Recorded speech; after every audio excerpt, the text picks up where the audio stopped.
Gomer. How about that? Golly, that's good news. I'm really glad for him. What's up, man? Hey, Lester, it's Debus. Guess what? He made OCS. Oh, is that a fact? It's right here in black and white. PFC Joseph Debus is hereby transferred to Officers Candidate School, Quantico, Virginia. Well, isn't that something? Hey, there he is. Debus! Hey, Debus!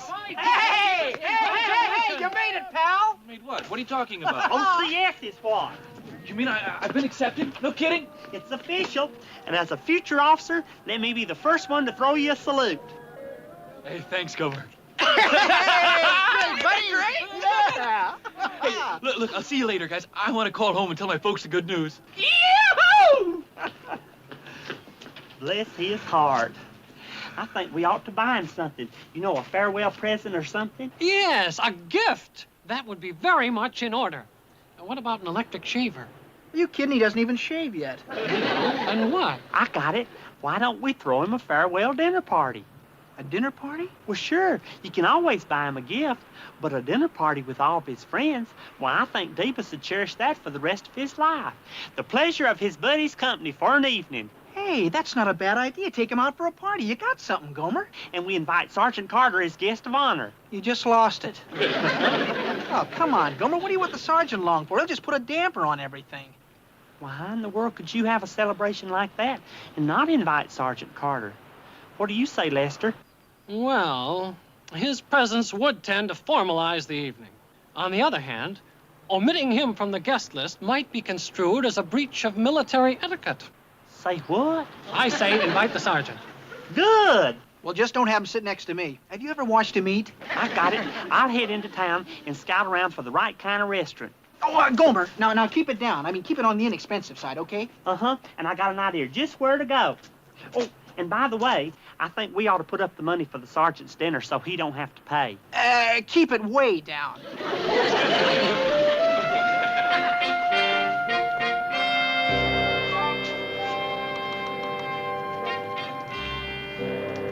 Pardon me, sir.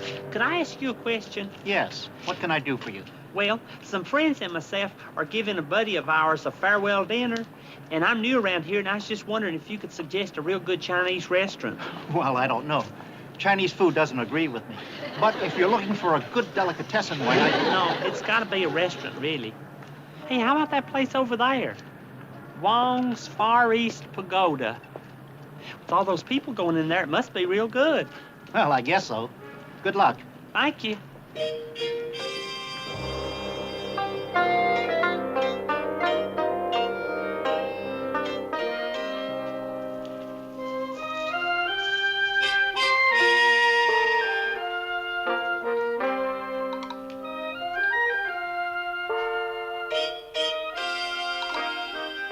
Hello?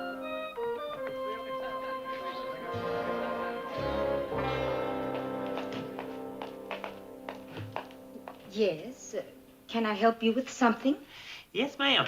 I think I'll have a bite of lunch. Lunch? That's right. And say, what happened to all those people I saw coming in here? Is there another room upstairs or somewhere? Well, they eat fast and go. Oh, well, I've got plenty of time, and this seems like such a nice place to eat. I think I'll have a bowl of that chow mein. Chow mein? You know, those Chinese vegetables all chopped up with little thin slices of chicken, and over the top you sprinkle some noodles. Yes, I know chow mein. But I don't think you'd like it. Not like it? Why would you say a thing like that? I love it. I used to eat it every Friday back home at Pete's Wienerburger. Not everyone liked my chow mein. You know something? I've got an aunt back in Mayberry just like you. She cooks up these wonderful meals, and right before she serves them, she starts apologizing for them. Everybody says she's the best cook in town, but she just don't have any confidence in herself. But you, Marine, you're used to a different style of cooking. My chow mein, I don't know. There you go, apologizing again. You just bring me the chow mein and put it here on the table, and I'll bet you anything in the world I'll really like it.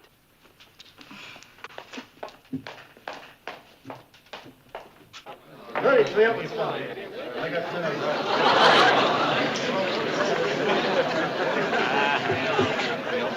Okay, what do you do? Stand there or take a hit? Ah, a picture. Let's finish you, huh? How about you, big boy? What do you say? Give me a card. A card. I'm good. Dealer has 14. Take a hit.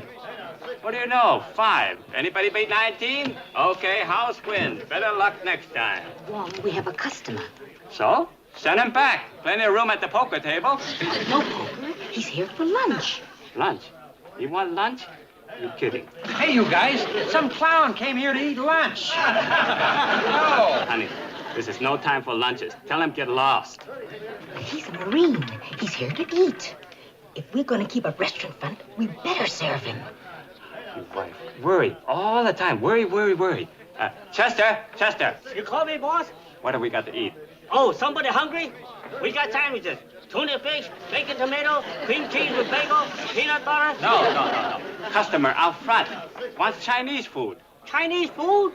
Here? We don't have ready. Hey, maybe we send out for Chinese? Never mind. I take care of him. You deal. What? Is that the way you wait on customer? Huh? Oh, almost forgot.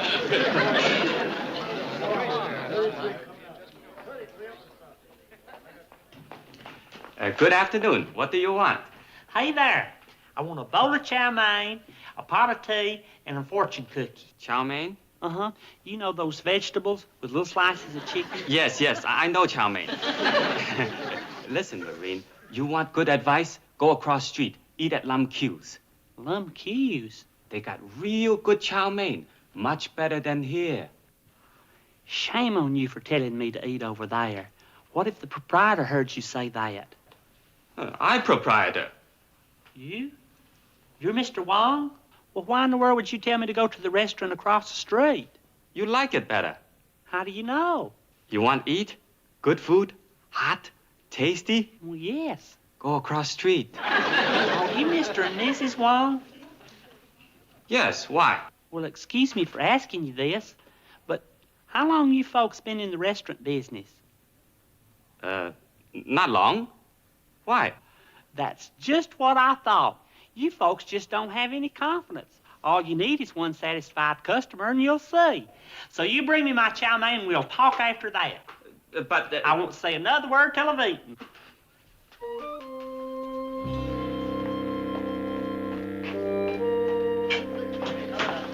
Wong, what are we going to do? I like to throw him out. 一拳打死佢嗰個蠢嘢都唔聽人講個 that dumb bell.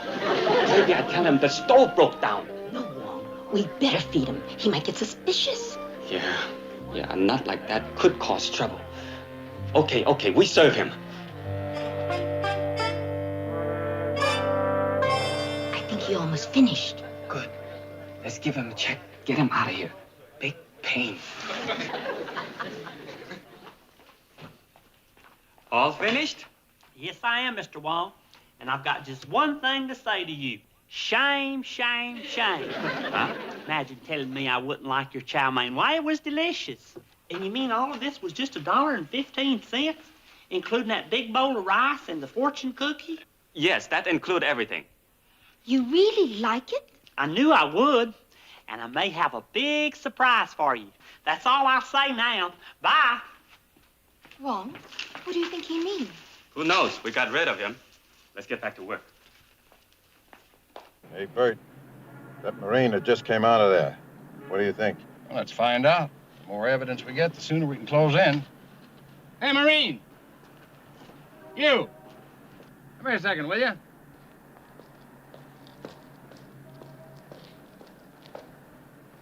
Something I can do for you? Yeah, you look like a guy who knows his way around. Where can a guy go get a little action around here? Huh? You just came out of Wong's Far East Pagoda, didn't you? Yes, I did. Well, how about giving us a lowdown on Wong? Yeah, fill us in, Private. Tell us a little something about the place. Well, I really shouldn't tell you this. Yeah? The egg drop soup was a little bit cold, and I think the noodles could have been a mite crisper. But I don't want the Wongs to know that came from me. They're working so hard to make a go of it. They need all the customers they can get. We're not interested in noodles or egg drop soup. What we want to know about is Chuck-a-Luck or Pan or Bingo or AC-Doocy, you know. Gosh, I don't know. They all must have been a la carte, 'cause I didn't see them on the dinner. Is that all you can tell us about the place, huh? No, there's one more thing. They're two of the nicest people in the whole world, but I don't think they know much about running a restaurant. They don't know. But I hope that won't stop you from going in there, 'cause they need all the support and confidence that we can give them. Hope you enjoy your meal. Well, what do you think? Well, there are all kinds of front men, but that is the smoothest operator I've ever seen.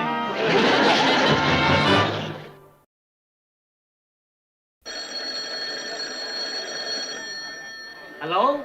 Wong's Pagoda. Hello? Is this Mr. Wong? No, this Chester. Who's this? Tell Mr. Wong Gomer Pyle. Gomer Pyle. Gomer Pyle. Oh, make bet. Hey, anybody here know a horse named Gomer Pyle? Pyle? What track? Chattanooga? Pimlico? Where he running? Oh, probably some mix-up bookie. Give me the phone. Hello, this is Wong. Hey, Mr. Wong. This is Gomer Pyle. You remember me? I'm the Marine that had lunch in there. Remember? Oh, yes, I remember. What you want? Well, you remember that surprise I told you about? Well, this is it. You see, some of my buddies and I are throwing a farewell banquet, and we agreed that your restaurant is just the place to have it. Oh, no, no, no. No banquets here.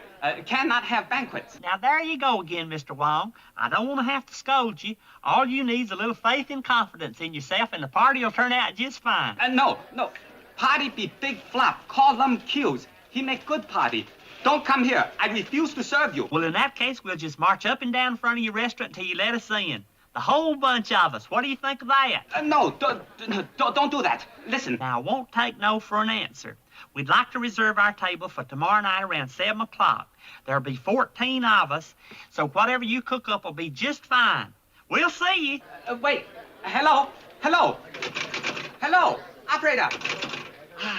Yeah. What's the matter, Wong? What are you shouting about? It's that stupid Marine. He said he's coming down here tomorrow night for a party. Our biggest night here in the back. He said if we don't let him in, he's going to march outside until we do. That's bad, Wong. It will call attention to the place. Look funny. Yes. Maybe we better just close. Close? What do you mean close? Well, tomorrow night, close the pagoda. No parties, no nothing. If we close that, even worse.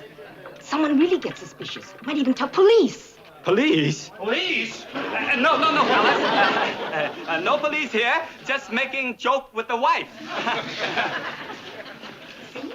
See what can happen? Oh, boy. We are really in trouble, thanks to that Marine. Well, we're just gonna have to go through with it, Wong. Maybe it'll do us good. Do us good? Yes. It'll be nice for a change. Having people come here for dinner.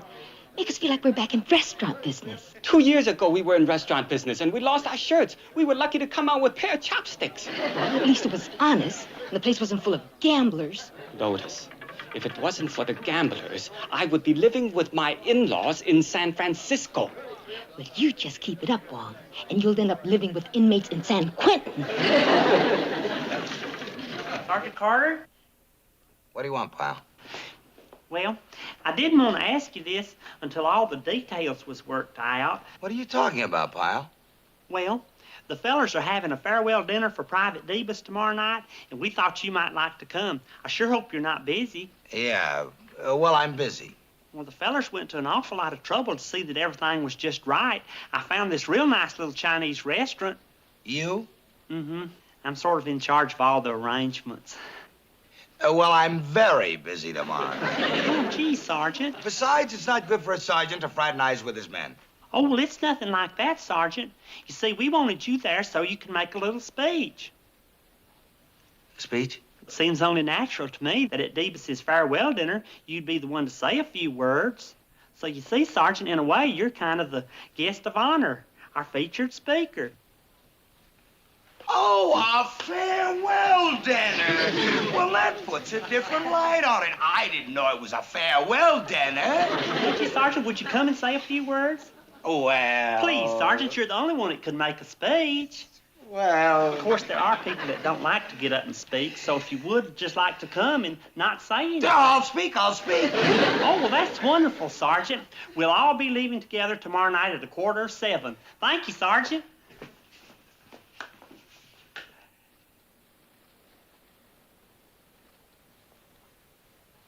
Fellow Marines, leathernecks, comrades in arms. As your platoon sergeant,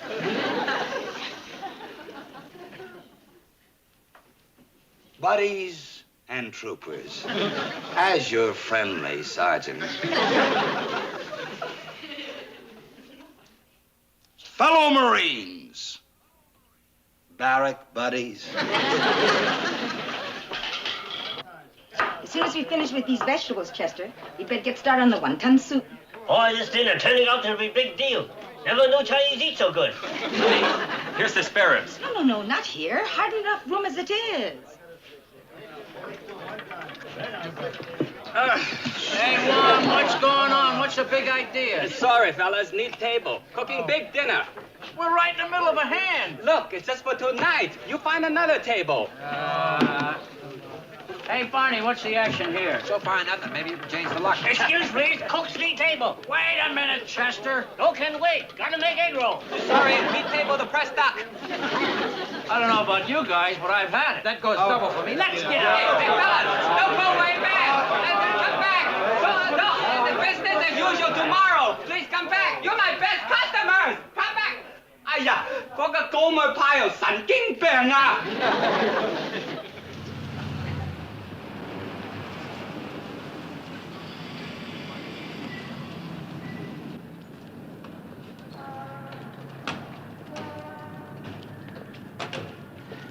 Well, this is it, fellas. What do you think? Well, you were right, Gomer. It's a Chinese restaurant. Well, if you think this is nice, just wait till you see the inside. Come on, let's go in. Let's go in. Hey, you remember Sergeant Carter, aren't you coming? No, you go on in, Pyle. I want to get something out of the car. Right. Fellow Marines and buddies, as your platoon sergeant and friend, when I was asked to speak here tonight...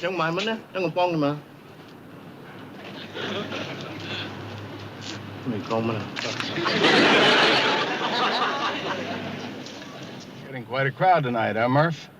Yeah, plenty of action. I think we better check with headquarters. Gomer, this food is good. Really good. A fine choice, Pyle. You picked a winner. Thank you. How about you, Sergeant Carter? You enjoying your meal? Huh? What?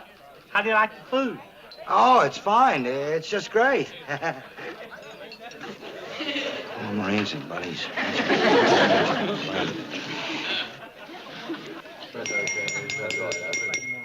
Fellas, I've got to tell you that this has been one of the best times I've ever had in my life, and I don't know how to thank you. Well, I think we all owe a vote of thanks to Pyle here. He's the one that found this place. Oh, no, Lester. If there's any credit, it should go to the Wongs. After all, they cooked the dinner and they put up the decorations. They're the ones responsible for all this. Well, if that's the case, let's hear it for the Wongs, everybody. Hip, hip, hooray! Hip, hip, hooray! Hip, hip, hooray! See there, I knew you could do it. Make me so happy. Come, Wong, we have work in kitchen. Fellow Marines and buddies. When I was asked to speak here tonight, I accepted the invitation with great humility. Fellow Marines. Sergeant, What, Pyle? we're about ready to begin. I was just freshening up, Pyle.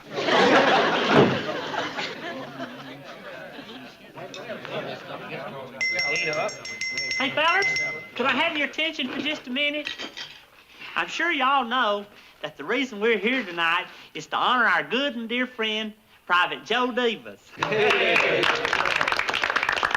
Now, there's an awful lot of nice things we could all say about him, but there's somebody here tonight who can say it better than anybody. And I think if we ask him, he might get up and say a few words. How about it, Sergeant Carter? The reason that I asked Sergeant Carter is because he knows him better than anybody. After all, he's worked with him, he's instructed him, and who's in a better position to tell us about Joe Davis than Sergeant Carter? Who is the one, after all, who can make a speech about any of us here? Sit down, Pyle. So without any further talk, here he is, Joe Davis is sergeant, my sergeant, your sergeant, Sergeant Carter. Thank you, fellas. Thank you. Thank you very much, fellas. Thank you. Thank you, Pyle. Thank you, Pyle.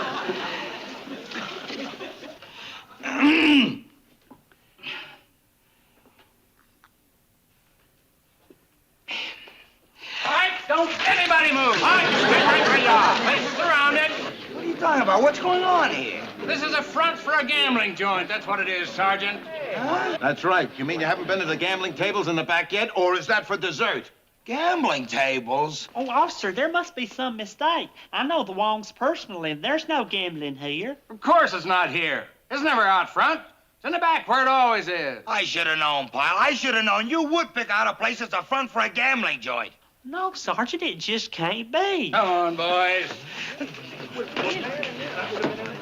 Hey, this is Ray.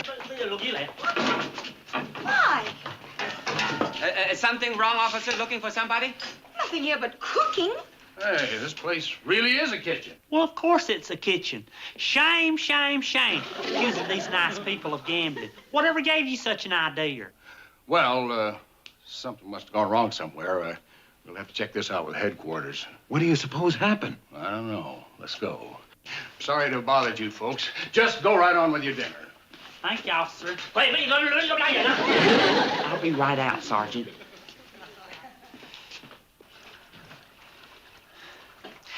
Now listen, don't you all let this little mistake upset you. You two've got your confidence going real good now, and things are even gonna get better. Well, when the fellers out there start spreading the word around, you're gonna be packed every night.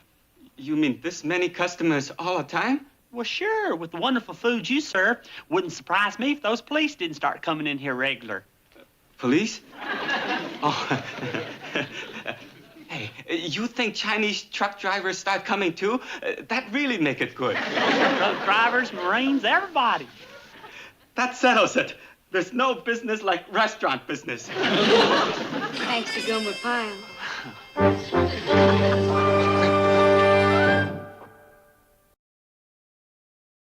And the part that I played in his being selected for OCS is hardly worth mentioning. I mean, what did I do? True, I led him through boot camp. I probably had a hand in molding his character, building him into the man he is today.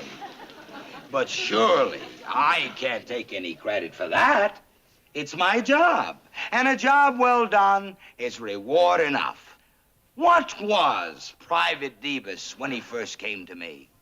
He was nothing but a big blob of clay. And I took that blob of clay and I molded it. I shaped it. I formed it. But can I take any credit for that? A little, yes. What was Private Davis when he joined my platoon? A raw recruit. But I saw his potential. I took him under my wing. I gave him the benefit of my many years of military experience. And so tonight, we're sitting here enjoying the fruits of those efforts. How well I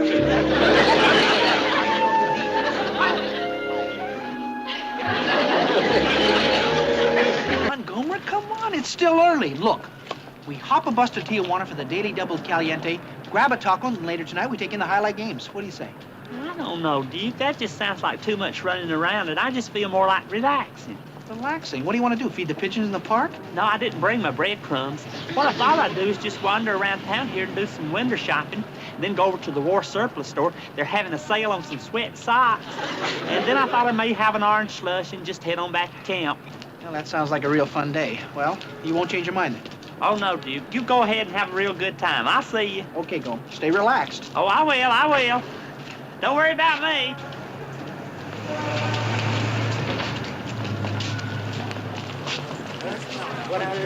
R.P. 5, 8. Got it. The reckless maniac. All right. Stand back, everybody. Stand back. Give him air. The boy's been run down. How bad are you hurt, son? But I'm not hurt, mister. I just kind of lost my balance for a Loss second. of balance. Let's hope it's not a concussion. Keep him warm. He's liable to go into shock. Somebody send for an ambulance. Oh, an ambulance? I don't need an ambulance. I'm fine. Really, I am. Lie still, son. My name is Wayne Henshaw. Lucky for you, I got the license number. I was eyewitness to the whole gruesome scene. That's very nice, Mr. Henshaw, but I really feel fine. Now, I'll just be on my way. Don't move, son. Listen to me. You may have broken bones, internal injuries. Why, for all we know, you should be in the hospital. A hospital? Oh, no, Mr. Henshaw. Believe me, you got it all wrong. I feel fine. I wasn't even touched. Son, will you listen to me? There are legal implications in this. Mr. Henshaw, are you a lawyer? I'm glad you asked me that. And before I answer it, let me ask you a few questions. How do you know you're not hurt, Gomer? How do you know? Well, for one thing, I don't feel any pain. Nothing hurts. Nothing hurts, he says. Oh, you Marines, all courage. Well, I wasn't hurt, Mr. Henshaw, and I guess that's all that matters in the long run. That's all that matters? A hit-and-run driver is loose, killing people in the streets, and you say that's all that matters. Why don't we find out his name and address, and then I'll drop him a note and tell him how bad his driving was today, and in the future, just to please be more careful. You want to take a killer and let him off with a slap on the wrist and a naughty? You call that justice? No! We've got to press charges, haul this monster into court, make him pay, sue him! Mr. Henshaw, I couldn't do that. There's no sense in being mean. Thank you for your interest, though, and I appreciate you inviting me for coffee. Oh, Pyle, listen, I think I left my wallet in court this morning, so if you wouldn't mind. I'll be glad to. Sure enjoyed your company. Well, I'll see you. Come in. Sergeant Carter? Yeah? They told me I'd find you here.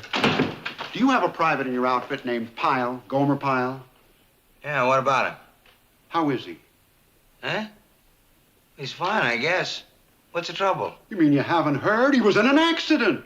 Accident? Knocked down by a hit-and-run driver. I saw the whole thing. Pyle hit by a car? When? He seemed fine at Reveille this morning. Seemed, eh? Sergeant, I'd like to help this private Pyle. There are legal aspects to this you may not be aware of.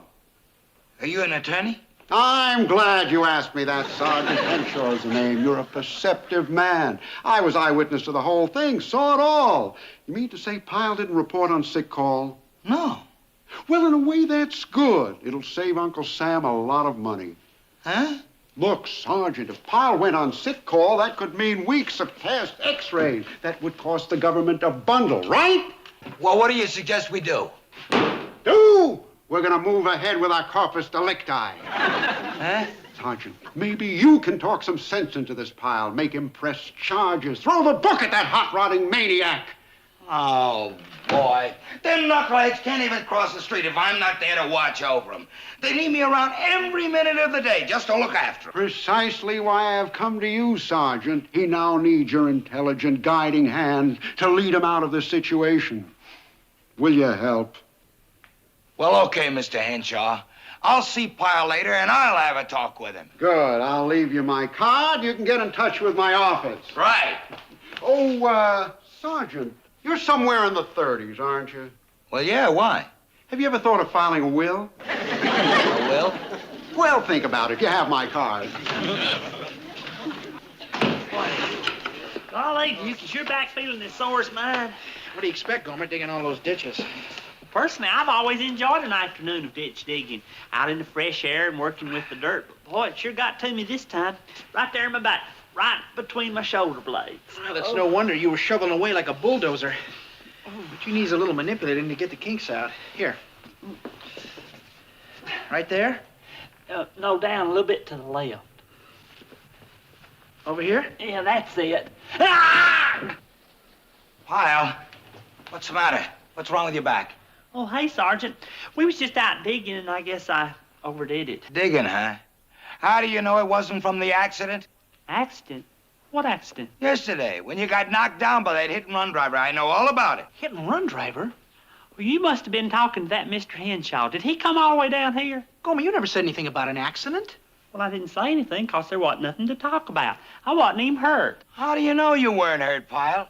You could be laid up in the hospital for the rest of your enlistment. And you know who gets stuck with a bill? Us taxpayers. You call that fair? But, Sergeant, I didn't... And what about that hit-and-run maniac that's out there racing around? You gonna forgive him? What are you, Mr. Nice Guy, private suite? But, Sergeant, Pyle, from what this Henshaw tells me, there could be complications later on. But, Sergeant, I wasn't hit and I wasn't hurt. What about the pain in your back? Oh, little heat will take care of that fine. You know what I think I'll do? Is take a nice, long, hot shower. Then in the morning, I'll be feeling my... Oh! That settles it. We're seeing Henshaw right now. I was afraid of this, Sergeant. I was afraid it would show up a day later. It is the back, isn't it? Yeah. Where does it hurt, Pyle? But, Mr. Henshaw, there's really nothing wrong with my back. I can move around just as good Pyle, I as... saw you all bent over. But, Sergeant, that was from the... What do you want to do? Cost Uncle Sam... Gentlemen, why are we wasting time on amateur diagnosis? Let's get the word of a professional man. But I don't know... Pyle, can't you see that this is for your own good? Now, if you don't have brains enough to help yourself, let somebody else do it for you, for crying out loud. Right. Now, why not have my good friend Len Purdy have a look at you? Purdy, is he a doctor? I'm glad you asked me that, Sergeant. I don't really think that I need a doctor. No, son, a specialist. And luckily, he's just down the hall, finest bone man in the country. But we may not be able to get in to see him. Got more patients than he can handle. But if he knew it was a serviceman and a professional courtesy to me, well, it can't hurt to try.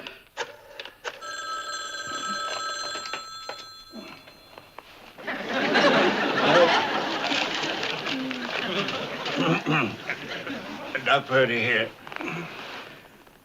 Oh, it's you, Wayne.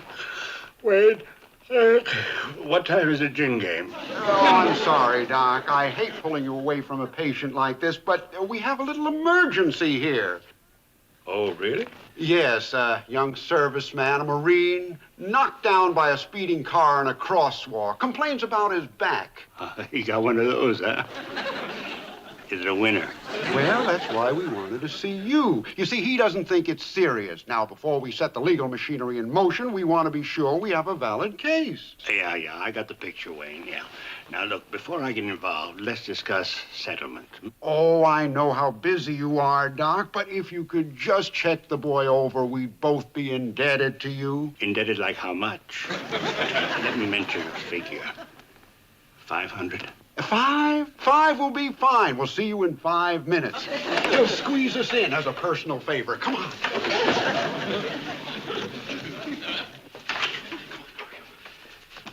Sergeant, I hate to be a pest, but why take up a doctor's time over nothing? Let's just leave it to the experts, huh, Pyle? Let us decide. Sergeant, look.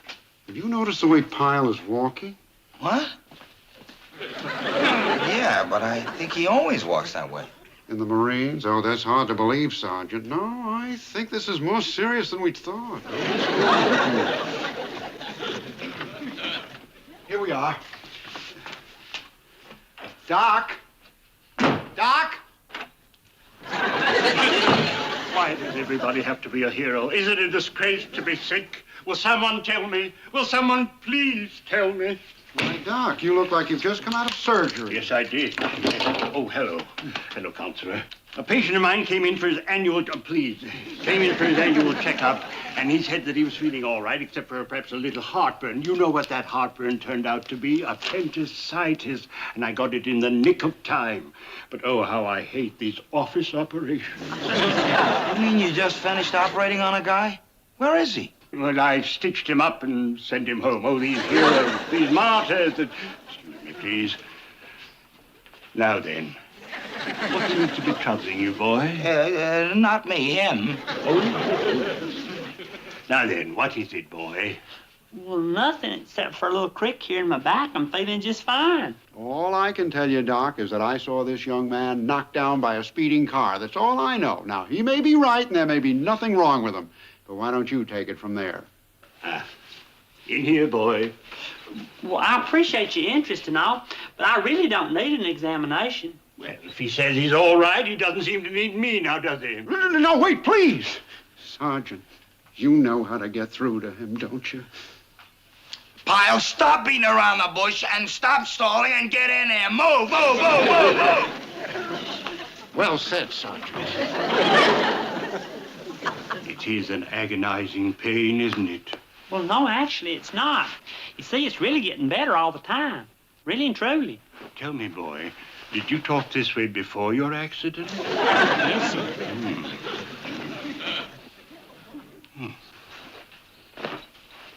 No. Oh, what's this? What's what? This mark on your shoulder. It looks like a tire mark. I see the tread. What? Oh, that's fine. Get up, boy. Get up. Now, let's try this.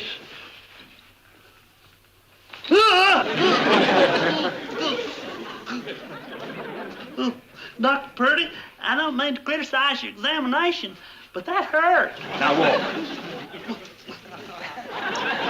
And it hurts, doesn't it? Yes, it does. Yes. Here, now, take this. A cane? But I don't need a cane. Take it, Pyle. Put on your shirt, and I'll see you outside. Ooh. Well, Doc? Well, it's hard to say without x-rays, but it doesn't look good. It doesn't? No, he may possibly end in traction. Traction? Well, all I know is that I felt his back, and what I felt didn't feel good. And what does this mean in terms of actual costs? Well, what with x-rays and therapy, I've seen cases like this run up into the thousands. Well, Sergeant, are you glad I came to see you? That could be taxpayers' money in a marine hospital. What do you think we ought to do about it? I'll tell you what we'll do about it. We'll sue the pants off them.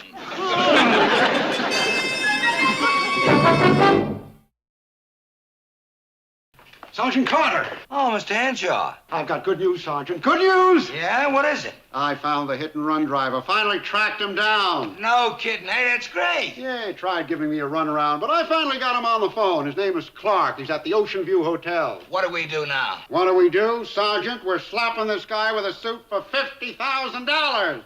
$50,000? And we're not taking a penny less than $5. Well, sometimes it's better to drop your price and go for the quick settlement.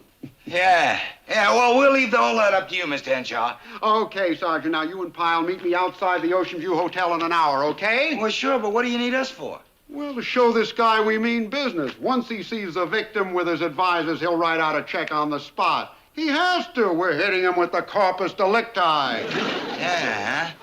Yeah, well, I'll go tell Pyle to get ready. I got him resting up in the barracks. Good. See you in an hour. Oh, and be sure Pyle takes his cane. We have to make sure there's no further damage. Right. Hey! Pyle! What is this? What do you think you're doing? Well, we was just playing a little football. We're off duty. Football? In your condition? What are you trying to do? Hurt yourself some more? Make further damage? They don't pay for football injuries. Sergeant, I think that diagnosis was wrong. My back feels fine. It hadn't bothered me at all, has it, Duke? No, Sarge, he hasn't complained at all. He's been running like a deer. Oh, you're the big medical expert, huh, Slater? What do you know about internal injuries? Now, come on, Pyle. Get dressed. You're going into town. Town? Why do I have to go into town? I'll tell you why, Pyle. Because you are the corpus delicti. That's why. Now, move. And get your cane.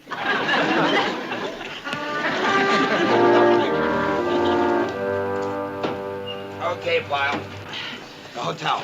Sergeant, why do we have to go through with this? Can't we just drop all the charges? No, we can't. Forgive and forget. That's you, Pyle. If this had happened to me, I would really show you what suing was like. Now, come on, let's go. All right, Sergeant. Your cane. Where's your cane? Here we are, gentlemen, right on time. I thought it would be a good idea to ask Doc Purdy along as our medical consultant. Oh, good idea. We sure appreciate it. Oh, glad to do it, Sergeant. But, Mr. Henshaw, isn't there some other way we could do this?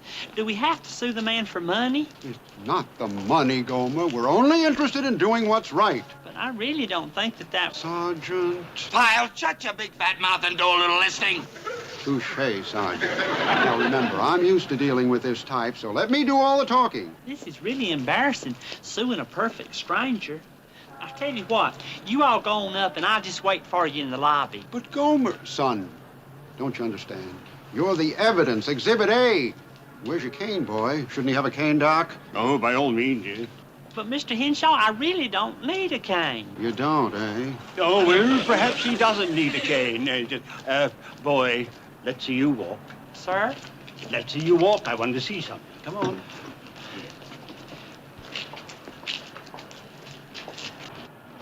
Sergeant, does he always walk that way? Yeah. Oh, he needs the cane. But, Kylie, I really don't need... Sergeant. Pyle, pipe down and get that cane. And stop giving us all this back talk and let's get this thing over with. Come on, move, move, move! Bravo. All right, let's get it over with.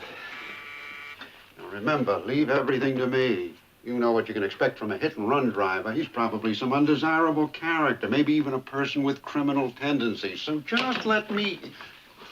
Yes. Can I help you? I'm Wayne Henshaw, Mr. Clark. I spoke to you earlier.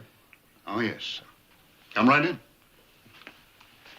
Now, who was involved in this accident? This is the victim, Private Pyle. And this is his sergeant, Sergeant Carter. Mm-hmm. And who was this gentleman? One of the finest theriopaths in the country, Doc Purdy. How do you do, sir? Please be seated, gentlemen. If you don't mind getting to the point, Mr. Henshaw, I'm in somewhat of a hurry. Excuse me if I change while you talk. Yes, let's skip the formalities. As I started to tell you earlier, Clark, the other day at the corner of 10th and Main, you ran down my client, causing him grievous bodily injury. Now, we're here today to see that my client gets all that he's entitled to because of your negligence. You know, it strikes me as rather odd, Mr. Henshaw, that in 20 years of driving without an accident, I could hit somebody without knowing about it. A major? Yes, I've just been transferred out here. In fact, right now they're setting up quarters for me at the base. Major. I want to make one thing clear, Major. We will not be intimidated by rank, right, Sergeant? Your car was placed at the scene of the accident. I can testify to that fact. Well, if you say my car was involved, Mr. Henshaw, I think the only thing for me to do is to turn this matter over to my insurance company. Insurance company? Oh, Major, won't that complicate things? We'd all end up in a big court fight. And how would it look in the papers? Enlisted man suing an officer? Oh. Well, what did you have in mind? Oh, I was thinking of a nice, simple, out-of-court settlement. Now, what kind of a settlement did you have in mind? I was thinking we could settle for $5,000. Huh? Is that what you had in mind, Private? No, sir. Can I tell you what I had in mind? Please. Gomer? Well, for 2 days now, everybody's been telling me how bad I feel, and I keep telling them I'm all right, but they just won't believe me. They got me decked out here like I was a physical wreck. I don't need this cane, Major. Your car never even touched me. I just stepped back and tripped over my own big feet. Now, that's the truth, and that's what I've had in mind now for 2 days. Well, thank you, Pyle. Frankly, I suspected as much. You men have been taken in by shysters. Shysters? Shysters? That's right. Are you a doctor? What did you say? What did you ask me? Are you a doctor? Am I? I don't have to stand here answering ridiculous questions. I'm needed in surgery. Oh, you pick 'em, Wayne. Ooh. All right, I'll ask you, Mr. Henshaw. Are you an attorney? I'm glad you asked me that, Major. Well, are you or aren't you? Of course you aren't. Now, you listen to me. If you and your phony doctor friend aren't out of town in 24 hours, I'll press charges against you for fraud. Now, just a minute. Fraud, Henshaw. Is that clear? Obviously, you've high-pressured my clients into dropping their case, but you haven't heard the last of me. 24 hours, Henshaw. Oh, Mr. Henshaw, you forgot this, and it's never too late to mend your ways. Sergeant, how could you let yourself be taken in by such an obvious phony? I'm glad you asked me that, sir. The fact is, I was just watching to see how far he was going to go. You know, giving him enough rope. But, Sergeant, you said And then I was just going to zero in on him and whammo. I see. Oh, I never really trusted him. It was something about his eyes, I think. Sergeant, you the one... Well, it was very nice meeting you, sir, and I'm sorry we caused you all this trouble. Yeah, we sure are, sir. And next time you get sued, I sure hope they have a legitimate case. Come on. Afternoon, gentlemen. What do you want? You heard the Major. Oh, a little financial matter to be settled. Matter of my bill for my services. A bill for $750. What's that for? Phone calls, transportation, paperwork, secretaries, miscellaneous overhead. You got a good case, Henshaw. Just try and collect. I will, Sergeant, because if this is not paid by the 1st, I'll be seeing you in court. All the dirty, conniving tricks. We're not going to have to pay, are we, Sergeant? Not if I can help it. Ah! Oh, man, here! Somebody get an ambulance! An ambulance! Stay down, Pyle. Just stay down. What's going on here? I'll tell you what's going on here. You just backed over Pyle in cold blood. Look at him lying there. Oh, this is gonna cost you a bundle. What are you talking about? I was an eyewitness. Now, let's see. After medical care, x-rays, time off the job, oh, this could come to at least a couple of thousand. But we'll go for the quick settlement. $750? You think you're smart, huh, Sergeant?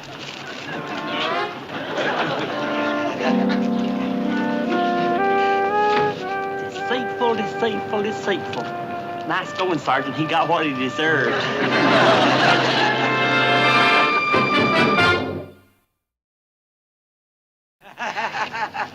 Fool around with us, up, Pyle. That's sure fast thinking, Sergeant. J6. Hold it, fellas. I just saw the whole thing. Got his license number. How bad you hurt, son? Huh?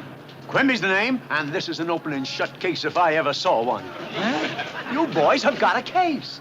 Hit and run. Don't you get it? You hear that, Pyle? We got ourselves an open and shut case. We'll sue the pants off of them. I'm all for that, Sergeant. But first we got to get me to a doctor. Not a doctor, Pyle, a specialist. Now, let's see. Who could we go to? I got it. How about Doc Purdy? Do you know Doc Purdy? Know him? He got us $100,000 for our last accident. But this time we're gonna go for $500,000, right, Counselor? Look, fellas, I just remembered something. I'm due in court, but I'll keep in touch. Hey, wait, Counselor, don't you want the case? It's open and shut. Let's see now. I'll have a bowl of chili and a banana split with lots of whipped cream. Right. And don't forget to put chopped onions on the top. Of the chili, that is, not the banana split. No kidding. Anything else? Yeah. Would you bring the chili and the banana split at the same time? I eat them together. Oh, I'll bring them. But I'm not going to watch.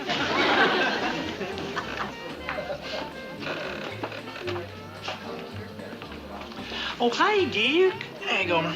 Boy, you sure missed a good movie tonight.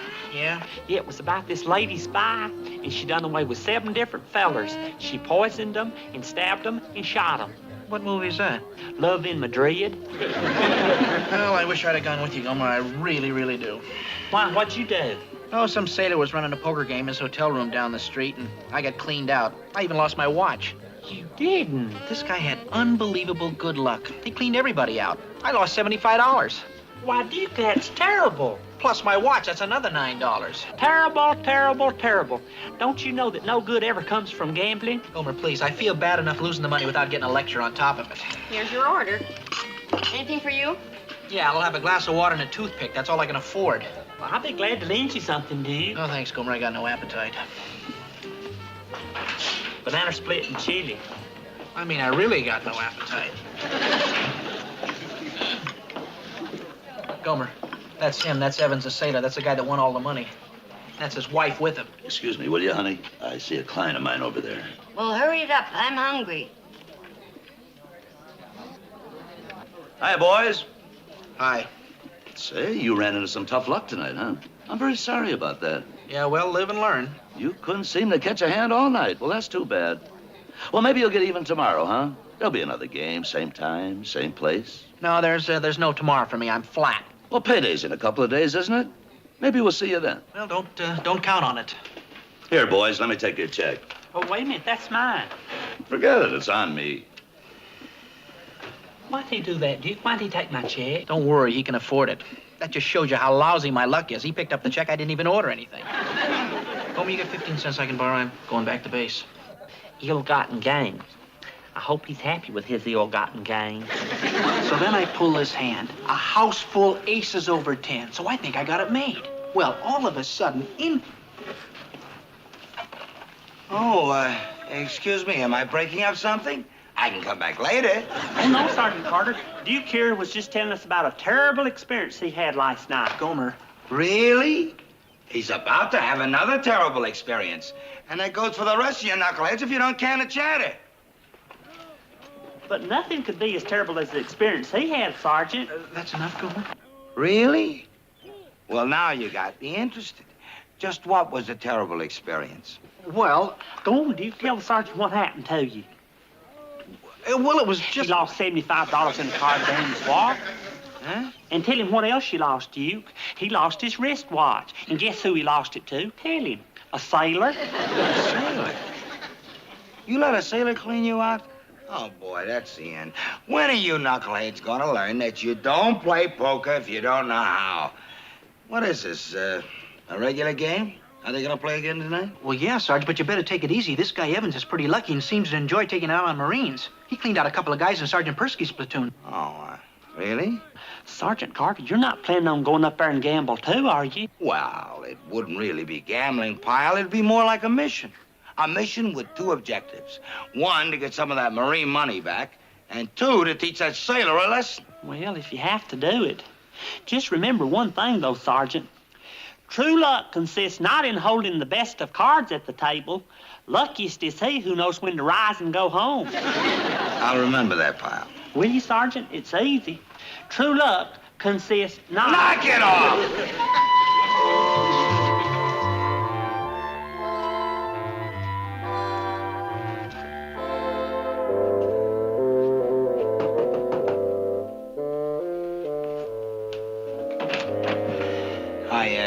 There's a poker game going on. Room for one more? Yeah, I think there's a seat open. Well, what are we waiting for?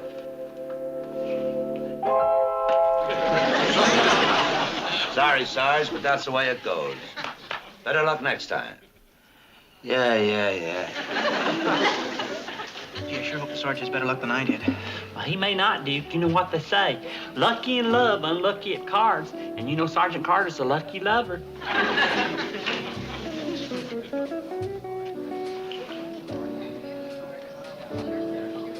Hi, Sarge. How'd you do? Did you remember, Sergeant? Did you remember when to rise and go home? I lost $80 and both of you shut up. And you didn't remember, Sergeant. It was true luck consists not in holding... Knock it off, Pyle. I was right, Sarge. That Evans is a slick poker player. He is, isn't he? He's more than slick. He's a lot more than slick. What do you mean? Well, I can't prove it, but the cards don't fall that way all by themselves. This guy was breaking the law of averages, if you know what I mean. Yeah, I think that's it. I mean, if both of us got cleaned out, there must be something phony about this guy.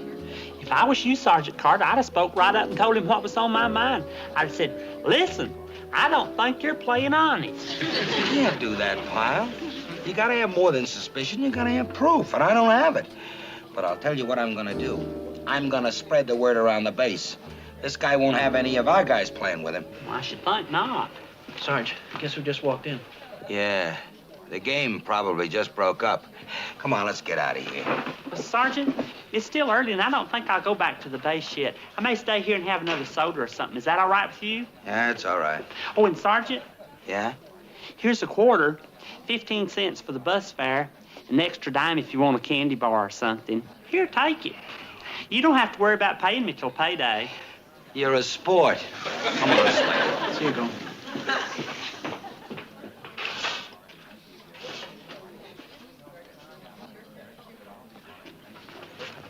Hey there. Hey, what do you say? It's okay if I sit down. I'd like to talk to you a minute. Well, I'm kind of busy right now. I was going to have something to eat. Is it important? Well, I think so. It's about your reputation, and I think that's very important. What are you talking about, man? Well, I'm going to tell you this straight to your face because I think that's the best way to do in a case like this. Back home, we never say anything behind somebody's back that we wouldn't say in front of them. What are you talking about, man? Well, You've been playing cards with my sergeant and my buddy over there, and they've got an idea you hadn't been playing fair. What? That's right, and they're going to spread the word all over the base so nobody will play with you again. Are you kidding? They're saying that? That's what they said. But it's luck. It's just pure luck. Listen, you got a couple of minutes. Why don't you come up to the hotel with me? I want to prove something to you right now. Well, I better get back to the base. Now, wait a minute. You just made a very serious charge. You got to give me a chance to straighten this thing out. This is important to me. What's your name, buddy? Gomer Pyle. Well, come on, Pyle. You come up to the hotel with me. You got to give me a chance to set this thing straight. You'll see. Come on in, Pyle. Oh, honey, there's a friend of mine. This is Gomer Pyle. Gomer, this is my wife. This is Sheila. Hey, ma'am. Hello. Honey, would you excuse us, please, for a few minutes? Gomer and I have a little private matter to discuss. Oh, yeah, sure. You know, our home is in Montana, but when the fleet's in, you see, Sheila comes down. We rent this little place in town here. Oh, I see. That's nice. Sit down, Gomer. Now, listen, you know what you said downstairs? That's a terrible thing to spread around. You know? Frankly, I like to play cards. Playing cards is a hobby of mine. And if you spread a rumor like that around, Gomer, well, pretty soon I won't have any hobby anymore. Well, I sure wouldn't want to do that. But how come you win all the time? Tell me that. I'm a lucky guy, that's how come. Some guys are lucky, some guys aren't. Now, you play cards, don't you? Oh, yeah. I play fish sometimes, but if there's more than 4 of us, we play spit in the ocean. Yeah, well, look, do you play blackjack? Oh, no. Well, now, I'll show you. The object of the game is to get 21, or close to it, but not over. Now, let's try this. Now, let's see. Now, you got 20. Now, that's very good. Now, I have 12. Now, I have to take another card, see? King. Now, that's 10. So I lose because I went over. You see, it's just a matter of luck. Sometimes you win, sometimes you lose. Now, suppose we were to play for a little money. Oh, I never gamble. It's not really gambling, Gomer. I mean, it's like a test, you see. Pretend like you're in a laboratory. We're making a test to prove if a guy's lucky or not. Oh, well, I don't know. Well, look, I'll put up a nickel for you. And we'll just try it a couple of times, okay? I want to prove to you that this game is just plain luck. What luck? What unbelievable luck. Blackjack again. Well, that proves it, doesn't it, Gomer? You're a lucky guy. You know, if your friends would have been that lucky, they would have won, too, instead of losing. I guess so. And I sure am sorry. Here, take your money back. Oh, no. That's not my money. That's yours. You won it. Fair and square. But I can't take it. Why, you even gave me the money to start out with. It was a test. Well, look, Gomer, if it'll make you any happier, I'll take my nickel back, okay? Now we're even. But there must be more than $50 here. Well, listen, why don't you take this money back to your friends at the base? It'll kind of make up part of what they lost, okay? Well, all right. But I really do have to be going now. Well, okay, Gomer, and thanks for letting me clear myself, okay? Oh, Sheila. Yeah? You want to say goodnight to Gomer? He's just leaving. Night, ma'am. Good night. And I sure do feel bad about coming up here and winning all this money from your husband, but he insisted. He did? Well, I'll see you all. What was that all about? Oh, nothing. I was just putting a little money back into the business, that's all. How do you mean? Well, the dope there just tipped me off that the suckers back at the base were getting a little restless. They think I'm not playing an honest game. Oh, no, Pete. Don't worry about a thing, baby. I just let the rube win a little money to prove that I was straight. Everything's okay now.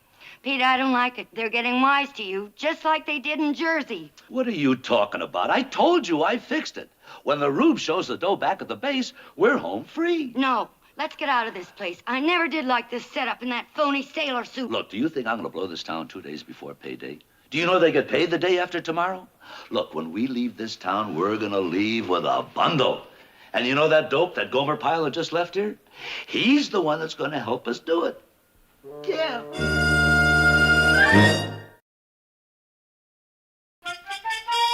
You won all this dough, Pyle, from Evans? That's right, Sergeant, playing blackjack. That's where you get as close to 21 as you can. You see, the ace stands for... Yeah, I know what blackjack is. What I want to know is... There's $52 here, Sarge. $52? How come you played him, Pyle? You never gamble. That's right, I don't. But it really wasn't like gambling. It was like a laboratory, and we was doing a test. A test? That's right.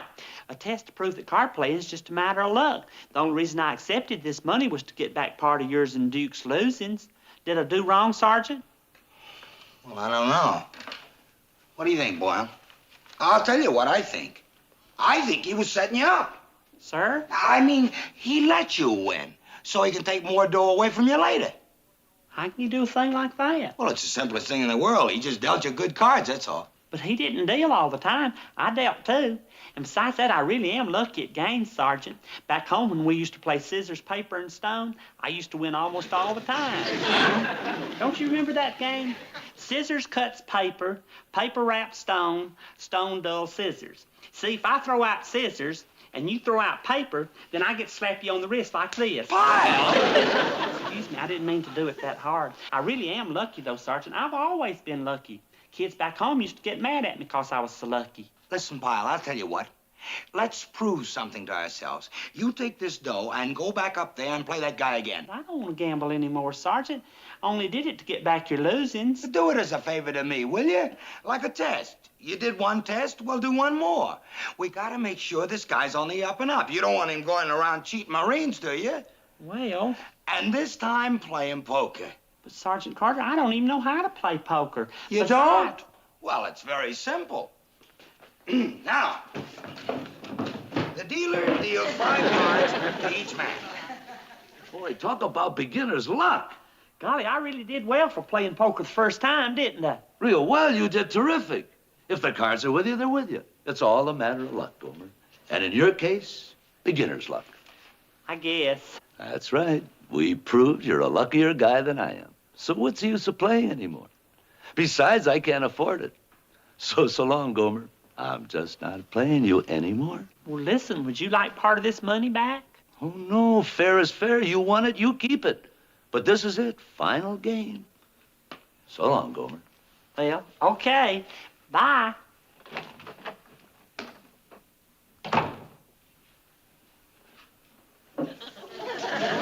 What's that?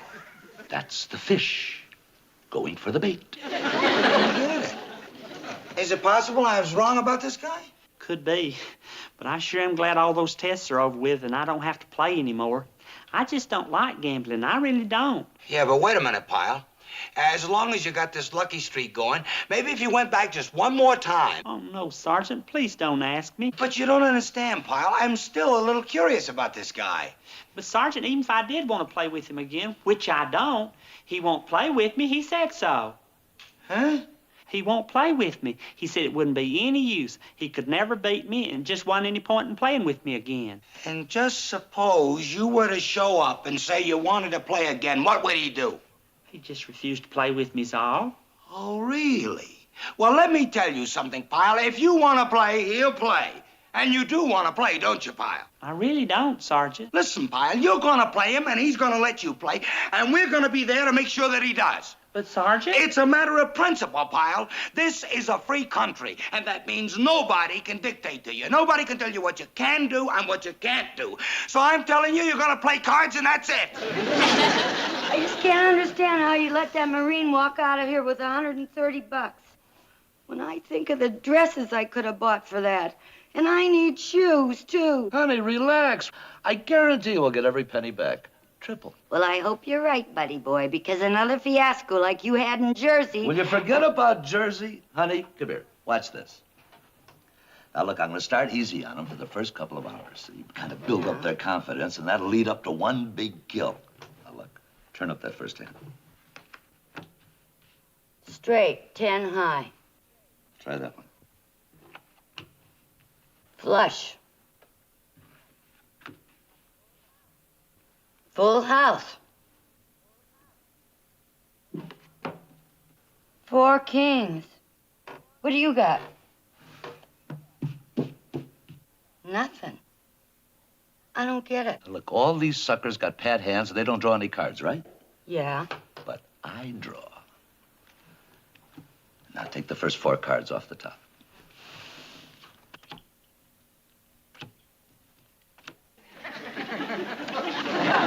pretty slick. And I don't even do the dealing. I just make up the cards. That's pretty good. How'd you work it? Trade secret. Sergeant, I wish you wouldn't make me do this. Just think of it as another test, Pyle. That's all, just another test. But, Sergeant... And remember, whatever you do, Pyle, we'll be right behind you. Excuse me, boys. I'll be right back. Oh, Pyle. Listen, this is nothing personal, but I told you last night I don't want to play cards with you anymore. Yes, I know, and, well, that's what I told my... Listen, Evans, what are you trying to pull? This is an open game, ain't it? Yeah, but you know, this guy's got real beginner's luck, Sarge. You're an old card player, you know. Nobody can stand up against that. Beginner's luck. Listen, we didn't cry when you cleaned us out, did we? Now, do you take my buddy in, or do I blow the whistle on this game? No, don't do that. Okay, come on in. Time for the first 1.5 hours. All right. Sergeant Carter, I'm tired. It's almost midnight. Can't quit now, Pyle. You're barely even. You don't want to waste the whole night, do you? Yeah, I'm getting tired, too. Nobody's been hurt much. Maybe it's a good time to quit. Oh, okay. Sorry, what do you say we let Charlie deal off the last hand, okay? All right. All right. Hey, come on, Pyle. Get lucky, will you? Get lucky. And since this is the last hand, I think I better shuffle him up pretty good, huh? Okay? All right, Charlie. Do your worst. Golly, Sergeant Carter, I hadn't done too badly. I'm still $1.20 ahead. It's $1.20. Where's your luck, Gomer? Where's the famous Pyle luck? Well, I'll open. How about 20 bucks? I mean, since it's the last hand and all. Well, maybe I'm being foolish, but I think I'll stick with you. Here's my 20. And I'll raise you 10. Well, I'll see your 30, and like he says, it's the last hand. I'll double the bet. Pick up your cards, Pyle.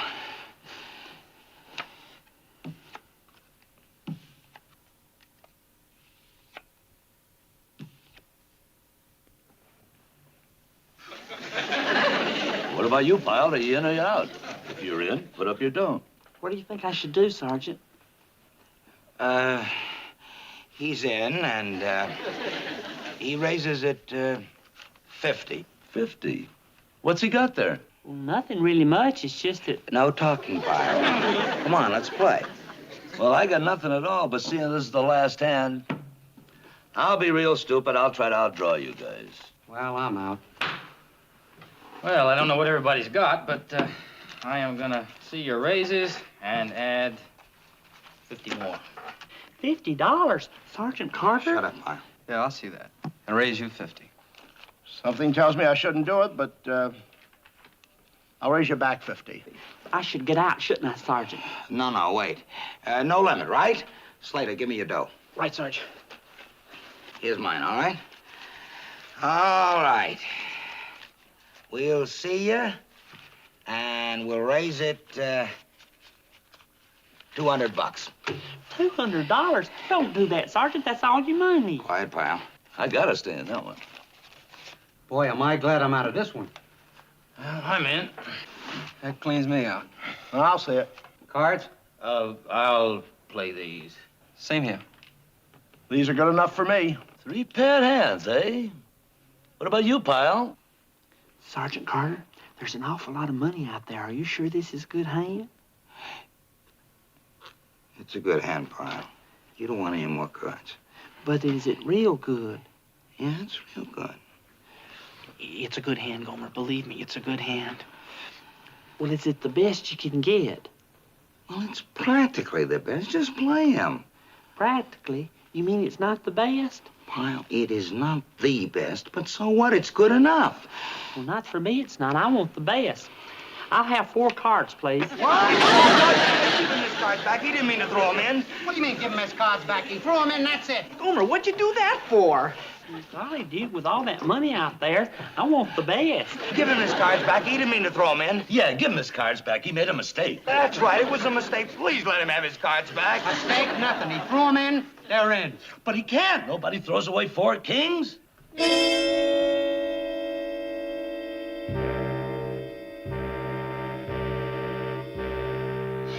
How do you know he had 4 kings? Well, deal out the next 4 cards, will you, Charlie?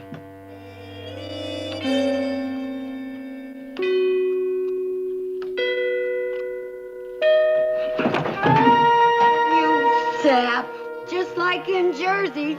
The same as in Jersey.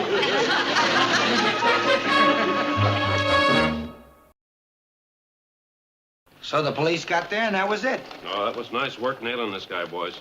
There are at least 3 places I know of that's looking for him. You know, he's made a specialty out of clipping servicemen. Well, I had him spotted right from the start. The only trouble was getting the goods on him. That's why I sent Pyle in as a decoy to set him up. Ain't that right, Slade? Right, Sarge. Well, too bad a lot of your buddies weren't as sharp. You know, Sergeant, one thing about servicemen, they're too easy with their money. There's always somebody around ready to take it away from them. Yeah? Well, they gotta get up pretty early in the morning to take it away from old Sergeant Carter. Well, we gotta get going. Glad we could help, Lieutenant. So long, boys. All set to go, Sergeant? Yeah. By the way, Pyle, you picked our dough up off the table, didn't you? Oh, yes, Sergeant. I picked it all up while you was calling the police, and I put it in my pocket. Thank goodness for that. Yeah. Where is it? Well, you know how lucky I am. Yeah? Well, I took all the money and I bought these raffle tickets. Tickets? Hi, you bought raffle tickets? What crook sold you all them raffle tickets? That fella over there. The Heights of Hilarity, a novel of misunderstandings, leisure suits, and culinary chaos. Chapter 1. The Shower Curtain Conspiracy. The Zenith Heights apartment complex in Sunlight Bay was not exactly the pinnacle of luxury its name suggested. It was a 3-story stucco building that smelled faintly of salt air and Sloane Sterling's expensive floral arrangements.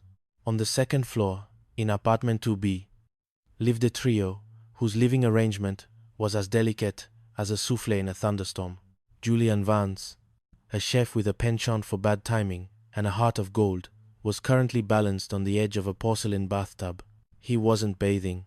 He was battling a plastic monstrosity that claimed to be a shower curtain. "Just hand me the rings, Bubbles." Julian grunted, his foot slipping on the damp ceramic. Bubbles O'Malley, a woman whose brain operated on a frequency unknown to modern science, looked at the curtain rings as if they were ancient artifacts. "Julian, are you sure we need these?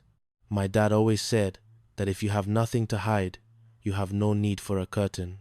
"Your dad was a reverend in a small town, Bubbles. This is Sunlight Bay. People have binoculars." Sloane Sterling called out from the kitchen, where she was currently trying to rescue a pair of silk stockings she had mistakenly put in the oven to dry. "I've got it. I've got it," Julian yelled. Just as Julian lunged for the rod, the front door creaked open. In stepped Mr. Barnaby Fitzroy, the landlord. Fitzroy was a man who dressed like a disco ball that had survived a warehouse fire. Today, he was sporting a lime green leisure suit with a collar so large it could have functioned as a hang glider. "I'm wearing my landlord hat today," Fitzroy announced to the empty living room, though he was actually wearing a fedora that didn't match his suit. "I want to see the man of the house, unless he's currently occupied with his moisturizing routine." From the bathroom, muffled voices drifted out. "Okay, Bubbles, I'm getting in the tub with you now," Julian's voice echoed. "Then we can really get it on." Fitzroy froze. His eyes widened. He leaned toward the bathroom door, his fedora tilting precariously. "This isn't my first time. You know," Bubbles giggled. "Maybe so, but I'm better at the heavy lifting," Julian replied.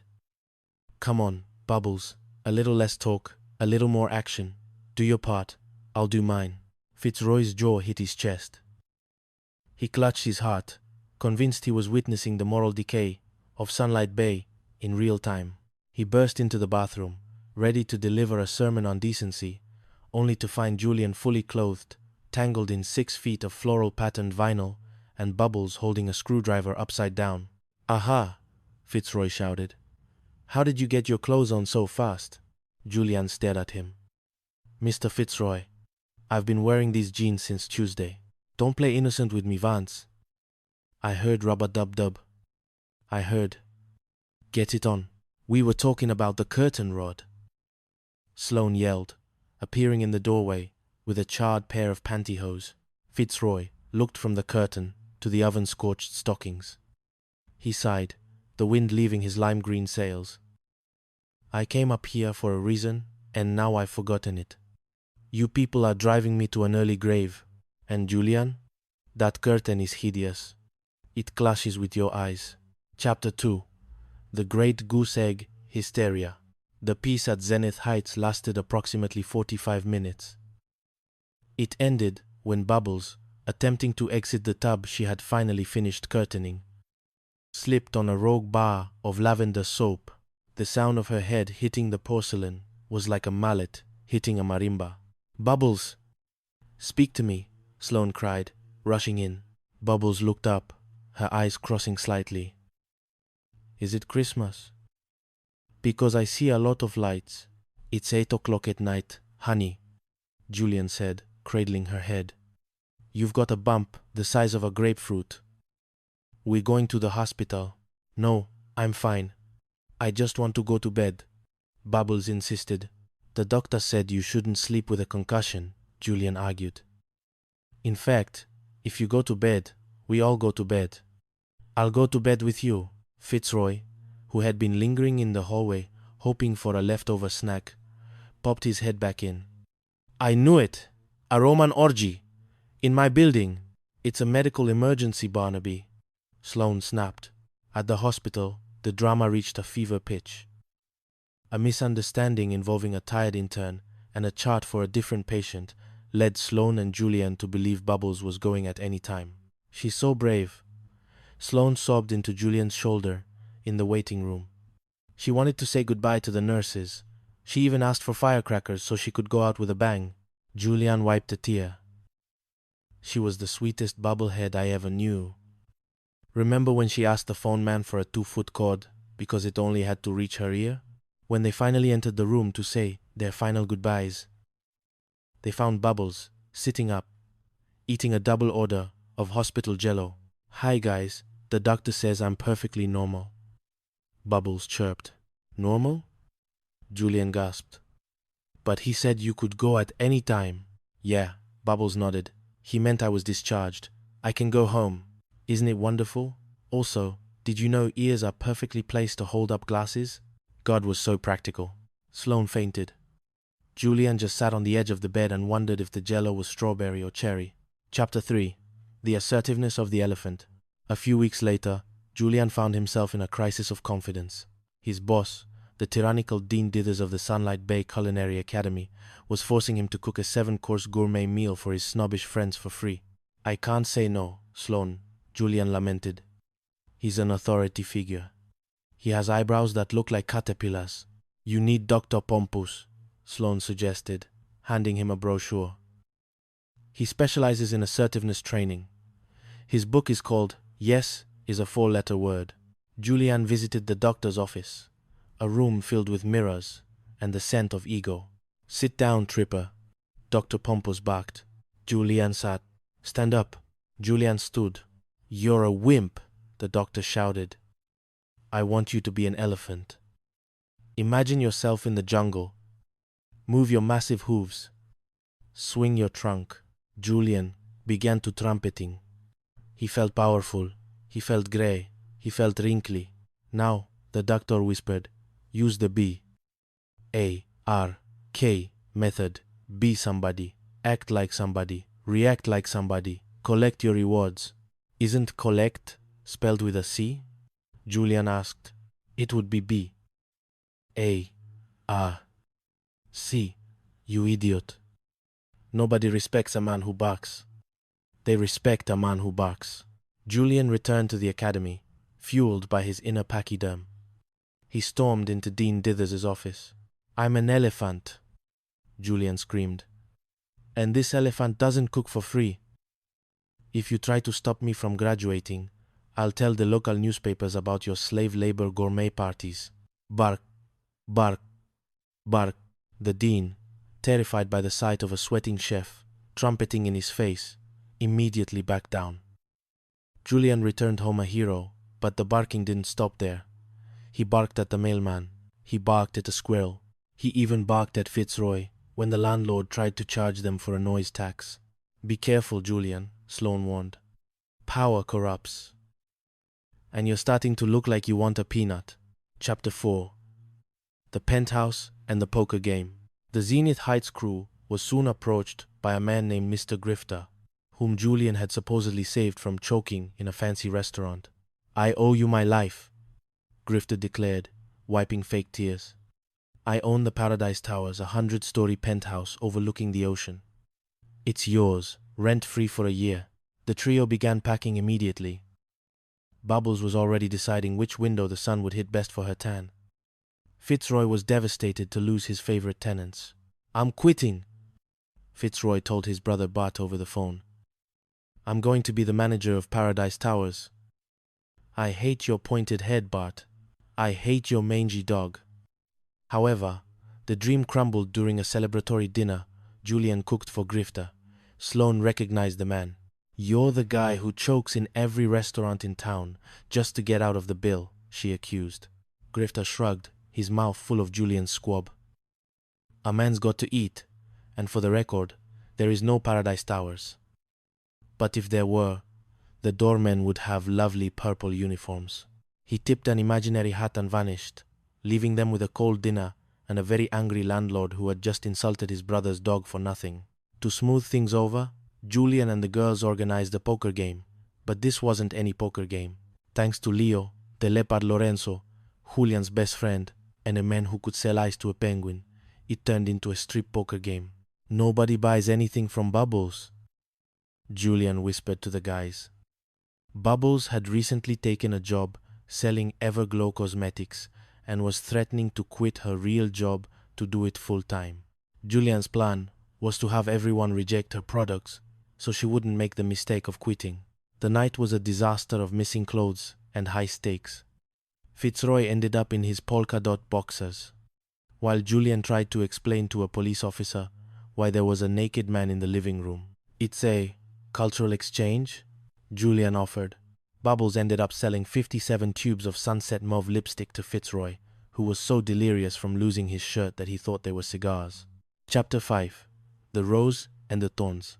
The final straw at Sunlight Bay came during a weekend camping trip to a chalet that turned out to be a shack with a leaning chimney.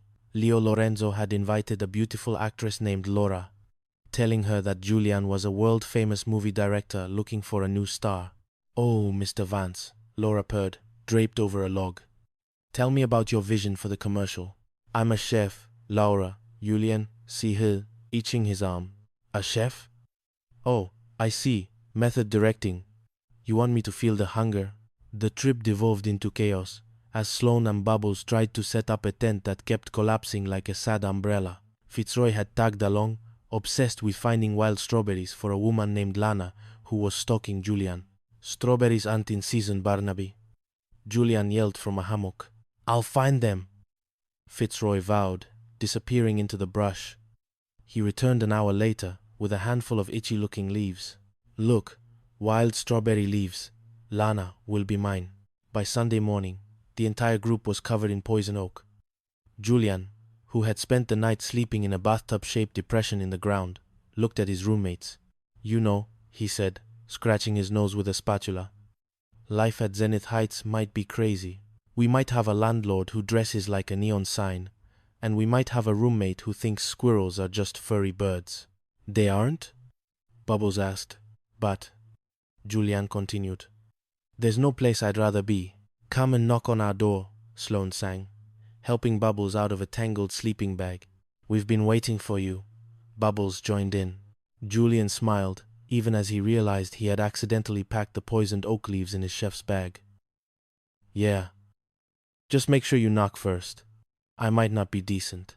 And as the sun set over Sunlight Bay, the laughter from apartment 2B echoed through the halls, a testament to the fact that, while 3 might be a crowd, it was the only crowd that felt like home. The end. The Chronicles of Azure Bay. A Comedy of Errors. Chapter 1. Azure Bay was the kind of coastal town where the sun always shone a little too brightly. The rent was a little too high, and the walls of the gilded perch apartments were thin enough to hear a fly sneeze. In apartment 4B, life was a delicate ecosystem of 3 roommates who had no business living together, yet somehow made it work through a combination of shared debt and mutual confusion. Julian Jules Vane was a culinary student with a penchant for klutziness and a secret. He was only allowed to live with 2 women because the landlord believed his interests were strictly non-curricular. His roommates were Maya Thorne, a sensible florist who acted as the group's reluctant brain, and Lulu Bellefontaine, a blonde secretary whose logic operated on a frequency only accessible to dolphins and particularly optimistic toddlers. "Come and knock on our door," Jules sang, kicking the door open with a bag of groceries. "We've been waiting for you." Maya looked up from a wilted fern she was trying to resuscitate. "Jules, why didn't you knock? We might not have been decent." "It's all right," Jules smirked, balancing a carton of eggs on his chin. "I peeked through the keyhole to make sure." Maya sighed. "As long as you're here, help Lulu with the new shower curtain." "I have to check the oven." Jules paused. "When did you start cooking, Maya?" "The last time you tried to boil water, the fire department gave you a Lifetime Achievement Award." "I'm not cooking," she replied flatly. In the bathroom, Lulu was battling a giant sheet of opaque plastic. Jules stepped in, trying to be helpful. "Okay, Lulu," Jules said, stepping into the porcelain tub to reach the higher rings. "I'll get in here with you, and then we can really get it on. If you ask me, I'll show you what to do," Lulu chirped. "Girls are better at this than boys. A little less talk, a little more action." Jules grunted, struggling with a stubborn hook. "Unfold it first, for heaven's sake, for heaven's sake." Outside the bathroom door, a shadow loomed. It was Alonzo Pringle, the landlord. Alonzo was a man who dressed like a disco-era sofa, all paisley, polyester, and poor choices. He fancied himself a master of surveillance, always wearing his landlord hat, which looked suspiciously like a regular fedora. With rent written on it in Sharpie, Alonzo's ears perked up. He heard the splashing of Jules's boots in the tub and Lulu's giggles. "Ruba-dub-dub, come hop in my tub," Lulu sang out. Alonzo's eyes nearly popped out of his head. He burst into the bathroom, ready to issue an eviction notice for moral turpitude. "Ha! I knew it! Roman orgies! In my building!" Jules slipped, his foot catching in the plastic curtain, and he went down with a sound like a wet sack of flour hitting concrete. "Mr. Pringle," Maya yelled, rushing in. "What are you doing?" "Never mind what I'm doing," Alonzo shouted, pointing a trembling finger at the tangled mess of plastic and Jules. "How'd you get your clothes on so fast, Jules?" "Oh, we're putting up a curtain, Alonzo." Jules groaned from the floor. "A curtain?" Alonzo peered at the plastic. "Oh, right. I'm so ashamed. I'll be leaving now." But the chaos was only beginning. Lulu, trying to help Jules up, slipped herself. Her head met the porcelain rim with a sickening thud. "Lulu!" Maya screamed. Lulu sat up, blinking rapidly. "Maya, why are there 5 of you? And why are 4 of you wearing my favorite boots?" Chapter 2. The Father's Day Fiasco. At Azure Bay General Hospital, the waiting room smelled of antiseptic and the silent desperation of people waiting for insurance approvals. Jules and Maya sat nervously while Lulu was poked and prodded by a doctor who looked like he'd rather be golfing. "I'm feeling good," Lulu told the nurse. "I need your full name, dear," the nurse said, pen poised. "Christmas Snow Bellefontaine," Lulu said proudly. The nurse paused. "Snow is a fun part of Christmas, isn't it? Now, your real name, please." "That is my real name," Lulu insisted. "My dad's name is Christmas too. Well, really he's Reverend Luther, but nobody calls him that." The nurse looked at Jules with pity. "I see. Her father is Father Christmas?" "No," Lulu giggled. "He's a reverend. He named me Christmas because, he said, I was the best present he ever got. He said, he's a reverend. He said, I was the best present he ever got. He said it's a good thing I wasn't born in June, because then my name would be Father's Day. And when he'd introduce me, he'd say, 'Meet my daughter, Father.'" Jules buried his face in his hands. "She has a head injury, nurse. Please, just take the blood." Dr. Sterling, a man with a bedside manner that could freeze the Pacific, walked out. "Well, the good news is the tests are negative. The bad news is that her logic center appears to be permanently set to tinsel. Is she okay?" Maya asked. She's fine, the doctor sighed. But she did spend an hour explaining to me that ears are God's way of making sure our glasses don't fall off. She's free to go. Back at the apartment, the relief was short-lived. Lulu decided she needed to be a career woman to pay off the hospital bills. She joined a door-to-door cosmetic company called Glow Up Galore. Jack Julian, Lulu cried, running in with a suitcase full of musk oil and neon pink lipstick. The man at Glow Up said I'd be perfect. He said this job takes zero ability, and I have plenty of that. Lulu, you're not a salesperson, Maya warned. Remember the all-purpose kitchen knives. You made $4 but spent $20 on band-aids for the customers. No means yes, Lulu shouted, quoting her training manual. And go, go, go. She marched down to the Rusty Anchor Tavern to find customers. Jules followed her, worried she'd get arrested for public nuisance. Hi, guys, Lulu chirped at a table of burly bikers. I'm selling if you're buying. It's practically a gift.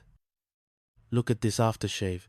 It smells like a forest fire in a candy shop. The bikers stared. One of them looked at the bottle. Kid, you just spilled that all over my leather jacket. Great, Lulu beamed.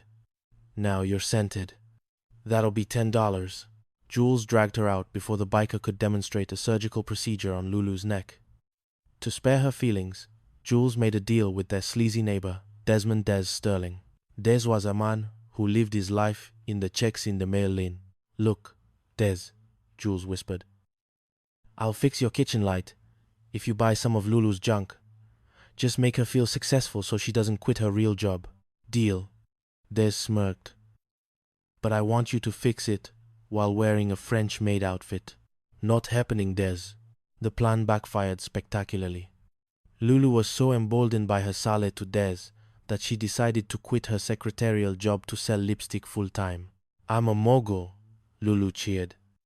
I'm going to sell to everyone at Alonzo's poker game tonight. Chapter 3. The BARK Method. Jules was reaching his breaking point. Between Lulu's cosmetic empire and Maya's constant worrying, he felt like a doormat. He decided to visit a psychologist. Maya recommended Dr. Prescott, the author of Yes is a 4-letter word. Sit down, Mr. Vane, Dr. Prescott barked. Jules sat. Why did you sit down? Prescott snapped. I told you to. Jules stood up. You did it again. Jules hovered somewhere in between. I don't know what you want. I want you to be ARK, Prescott shouted. Be somebody. Act like somebody. React like somebody. King your rewards. Isn't collect spelled with a C? Jules asked. Yes, but BARC sounds like a cough. BARK is a command. I want you to be an elephant, Vane. Imagine you are a massive, unstoppable beast of the jungle. Jules closed his eyes. I'm an elephant. I'm swinging my trunk. I'm stomping through the brush. Good, Prescott said. Then he pushed Jules. What was that? Jules yelped. I pushed an elephant down, Prescott roared. Jules returned to Azure Bay, feeling like a new man. He marched into the apartment and saw Alonzo Pringo. Alonzo, Jules trumpeted, literally mimicking an elephant's call. Alonzo looked at Jules with genuine concern. Jules, are you having a stroke? Or did you finally join that circus you keep talking about? BARK, Jules yelled. Maya walked in. Jules, stop it. You look like you're trying to pass a kidney stone. And besides, I've already settled it with Alonzo. We pay for the wallpaper, he pays for the paint. It's called common sense. Jules' trunk deflated. Common sense? That wasn't in the BARK manual. Chapter 4. The Penthouse Pipe Dream. Just as the roommates were settling into a routine of mild dysfunction, a miracle occurred. Jules had saved a man from choking at the Azure Bay Bistro using the Heimlich maneuver. The man, a refined gentleman named Mr. Wormold, was supposedly a billionaire. I want to repay you, Mr. Wormold declared, sitting in their cramped living room. How would you like a 3-bedroom penthouse at Paradise Towers, rent-free for a year? Penthouse? Lulu gasped. Does it have a view of the ocean? Only if you look out the window, Wormold replied cryptically. We'll take it, the roommates shouted in unison. They invited Wormold over for a gourmet dinner to celebrate. Jules pulled out all the stops. Squab, creme brulee, and a wine that cost more than his tuition. So, Mr. Wormold, Maya asked as they ate. Tell us about the towers. Is there a doorman? Oh, many. Wormold smiled, his eyes darting around. Uniforms of every color. Red, blue, purple, very colorful. Jules noticed something odd. Wormold was eating like he hadn't seen food in a decade. And every time the doorbell rang, he jumped like he was expecting a SWAT team. Maya pulled Jules into the kitchen. Jules, I know that man. I saw him 2 months ago at the Pancake Hut. He choked there too, and at the taco scene to go. What? Jules whispered. They walked back out. Mr. Wormold, Jules said sternly. Is it a habit of yours to choke in restaurants? Wormold sighed, putting down his spoon. My dear boy, if I don't choke, they bring the bill. And since I have no money, that makes everyone feel bad. Choking is much more polite. People are so nice when they think you're dying. And Paradise Towers? Lulu asked, her voice cracking. Oh, it exists, Wormold said, getting up, somewhere, in a better world. Well, thank you for the squab. I must go. I have a cab waiting. Or rather, a driver I'm about to pretend to have a heart attack for. He vanished into the night, leaving behind a cold creme brulee and 3 very disappointed roommates. Chapter 5. The Cabin of Despair. To make up for the penthouse disaster, Des offered to take them all up to his boss's mountain cabin. It's a chalet, Des promised. Gourmet kitchen, stone fireplace, total luxury. Jules, exhausted from exams, just wanted to sleep. 1 bed, Des? 1 bed for 7 people? When they arrived, the chalet was a shack that looked like it was held together by termite prayers and spite. There was no electricity, the roof leaked, and the gourmet kitchen was a rusty Coleman stove. To make matters worse, Vivienne Vive Moretti, their neighbor who had a terrifying crush on Jules, had followed them. Jackie boy, Viv purred, cornering Jules in the tiny bedroom. I brought wild strawberries. And cream. Viv, it's midnight, and strawberries aren't even in season. I found them at the general store down the hill, she winked. A deal's a deal. Now, unzip me. Jules fled into the woods, pursued by Viv's perfume and the sound of her clicking heels. He tried to sleep in a hammock, but a squirrel decided his head was a prime nut storage location. He tried to sleep in the tent with Maya and Lulu, but Lulu's elbow kept finding its way into his sinus cavity. I just want to sleep, Jules screamed into the mountain air. In the morning, the group gathered around the smoldering remains of their campfire. Jules was covered in red welts. Jack, what's wrong? Lulu asked. Those leaves I used to wrap around my waist last night? Jules groaned, scratching frantically. When I was hiding from Viv in the bushes? Yeah, poison oak, Jules whispered. Pure, unadulterated poison oak. As they drove back to Azure Bay, squeezed into Dez's tiny car. At least there, the only things that bit him were Maya's sarcasm and Lulu's logic. Come and knock on our door, Lulu sang softly, leaning her head on Jules' shoulder. Jules smiled, despite the itching. We've been waiting for you.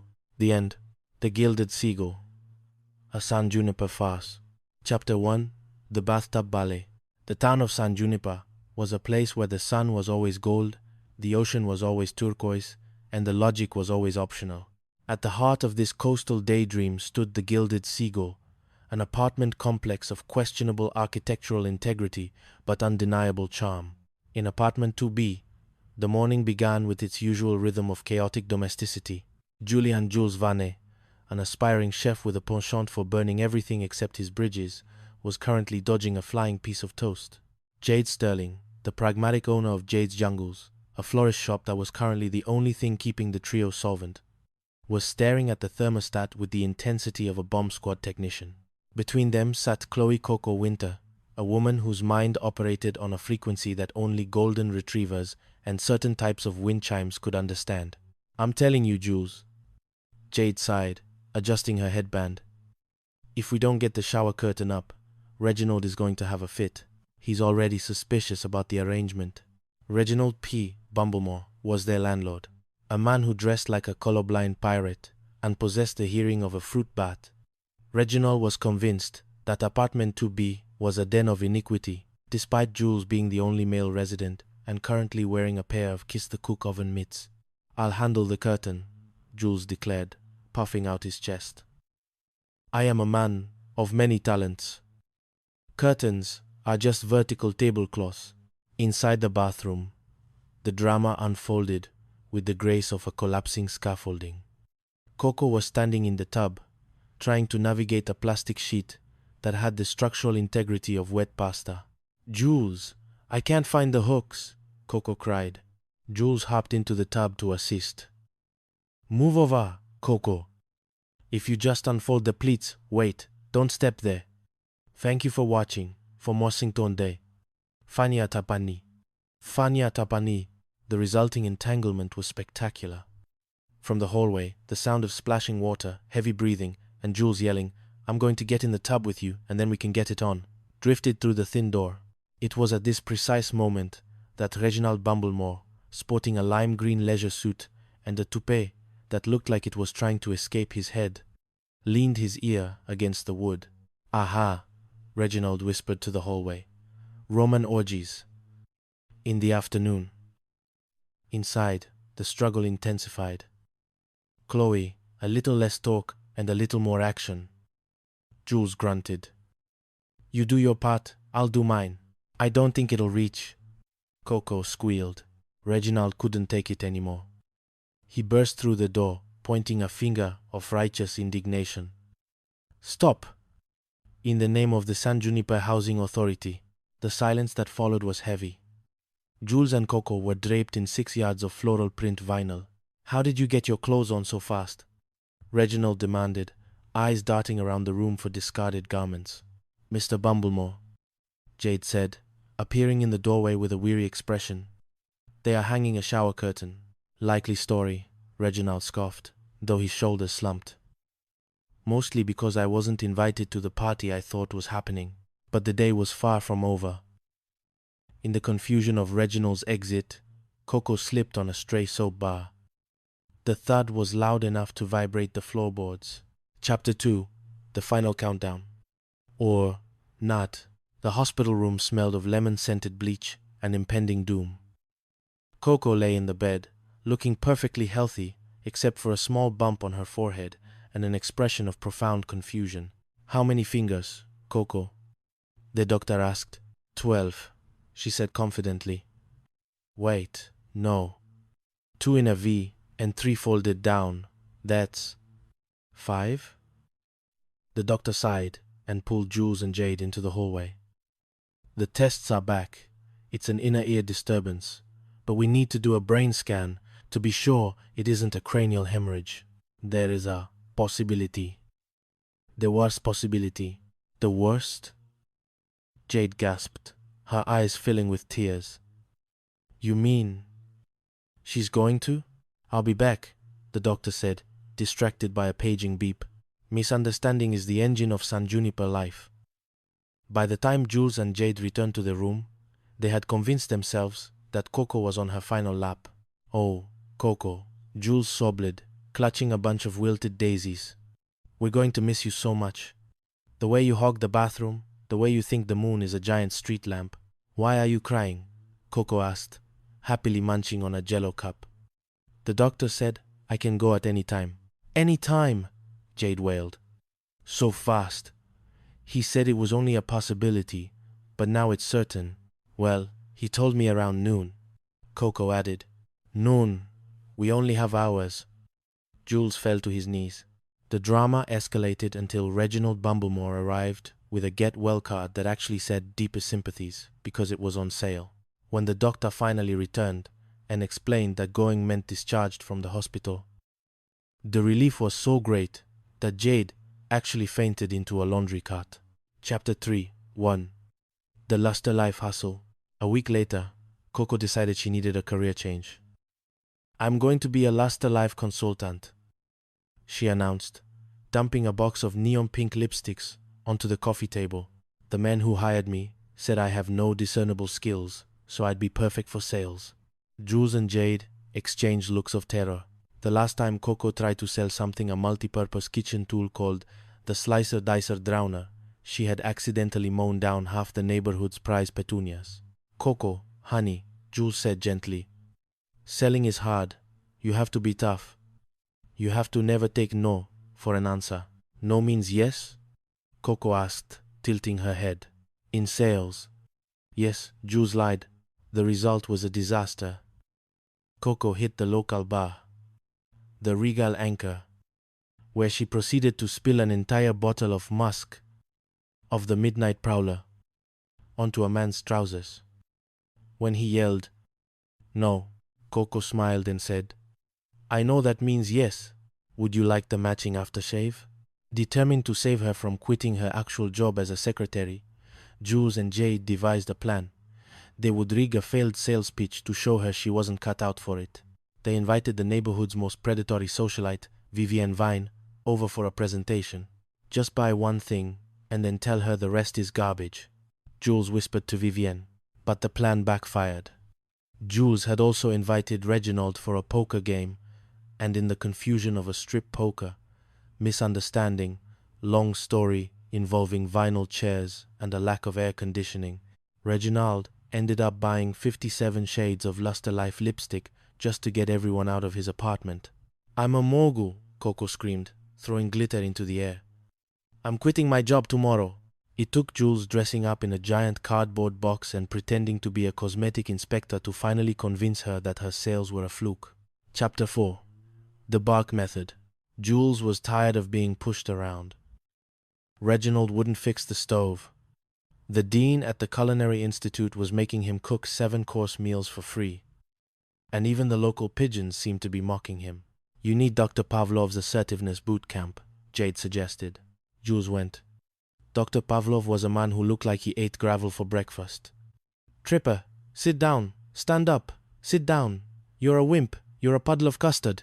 "I want to be an elephant," Jules shouted, following the doctor's bizarre visualization techniques. "Good. Use the bark method. Be somebody. Act like somebody. React like somebody." King of the jungle, Jules returned to the gilded seagull transformed. He didn't walk. He stomped. He didn't speak. He trumpeted. "Mr. Bumblemore," Jules roared, cornering the landlord near the mailboxes. "You will pay for the paint. You will fix the thermostat. I am an elephant. Bark. Bark." Reginald stared at him. "Are you having a stroke, Julian? Or did you just eat a bad taco?" "I am the king of the jungle," Jules yelled, acting out a trunk-swinging motion that accidentally knocked Reginald's toupee into a nearby fountain. The bark phase lasted exactly 4 hours, ending abruptly when the dean of the Culinary Institute threatened to expel Jules for making elephant noises during a souffle exam. Jules realized that, while being an elephant was fun, elephants didn't get to graduate from cooking school. Chapter 5. The Phantom of the Penthouse. The turning point for the trio came when Jules saved a man's life at the Le Petit Bistro. A man named Barnaby Biltmore began choking on a piece of squab. Jules performed a frantic version of the Heimlich maneuver, which mostly involved shaking the man until his change fell out, but the food eventually popped out. "My savior," Barnaby cried. "I am the owner of Seaglass Heights, the most luxurious penthouse in San Juniper. For you, dear boy, and your 2 lovely companions. Rent-free for a year." The trio was ecstatic. They began packing immediately. They told Reginald Bumblemore exactly what they thought of him and his low-rent shack. Reginald, fueled by a mixture of jealousy and spite, decided he wouldn't be outdone. "If they're moving to Seaglass Heights, I'm quitting. I'm moving to Paradise Towers," he called his brother, the actual owner of the building, and resigned in a blaze of colorful insults. However, a celebratory dinner with Barnaby Biltmore revealed a dark truth. He was a professional choker who moved from restaurant to restaurant, faking emergencies to get free meals and temporary adulation. "There is no penthouse?" Jade asked, her heart sinking. "Well," Barnaby said, reaching for a third helping of Jules's creme brulee, "there is a penthouse in Chicago, but the commute would be a bear." Reginald was devastated. He had insulted his brother, quit his job, and was currently homeless. In a rare moment of communal pity, Jules and Jade had to call Reginald's brother, pretending to be doctors, and convince him that Reginald was suffering from acute temporary insanity brought on by a sudden allergy to rent money. Reginald was reinstated. The trio stayed in apartment 2B, and life returned to its usual state of simmering disaster. Chapter 6. The Cedar Peak Catastrophe. The saga reached its crescendo when Lance Sterling, Jade's smooth-talking brother, and a man who could sell ice to a penguin, invited everyone to his boss's mountain cabin at Cedar Peak. "It's a chalet, Jules. A palace in the pines," Lance promised. Pino Salo. In reality, it was a shack that looked like it had been built by a nearsighted beaver. To make matters worse, Lance had told a beautiful aspiring actress named Laura that Jules was a famous Hollywood director looking to cast his next commercial. "Oh, Mr. Vane," Laura cooed, batting her eyelashes at Jules, who was currently trying to start a fire with 2 damp sticks. "I'd do anything to be in your next project. Perhaps a commercial for Bandito Cigars?" Jules, exhausted and wanting to impress, went along with it. But Cedar Peak was small, very small. There was 1 bed, and 7 people. "I'll sleep in the hammock," Jules said, trying to be a hero. The hammock collapsed. Then the tent collapsed. Then Vivienne Vane showed up, having followed them in her sports car, looking for a snuggle bunny. The night was a whirlwind of slamming doors, mistaken identities, and people hiding in bushes. Reginald Bumblemore spent the night wandering the woods, looking for wild strawberries to impress Vivienne, only to return covered in blueberries and scratches. "Why are we here?" Jade asked, staring at the ceiling as 6 people tried to share a 4-foot-wide mattress. "Because," Jules whispered, scratching an itch that was rapidly spreading across his arms. In San Juniper, the journey is the destination, and the destination usually involves poison oak. As the sun rose over Cedar Peak, the trio hiked back down to their car. Jules was covered in calamine lotion, Coco was wearing a bear-shaped rug as a coat, and Jade was carrying a jar of blueberries.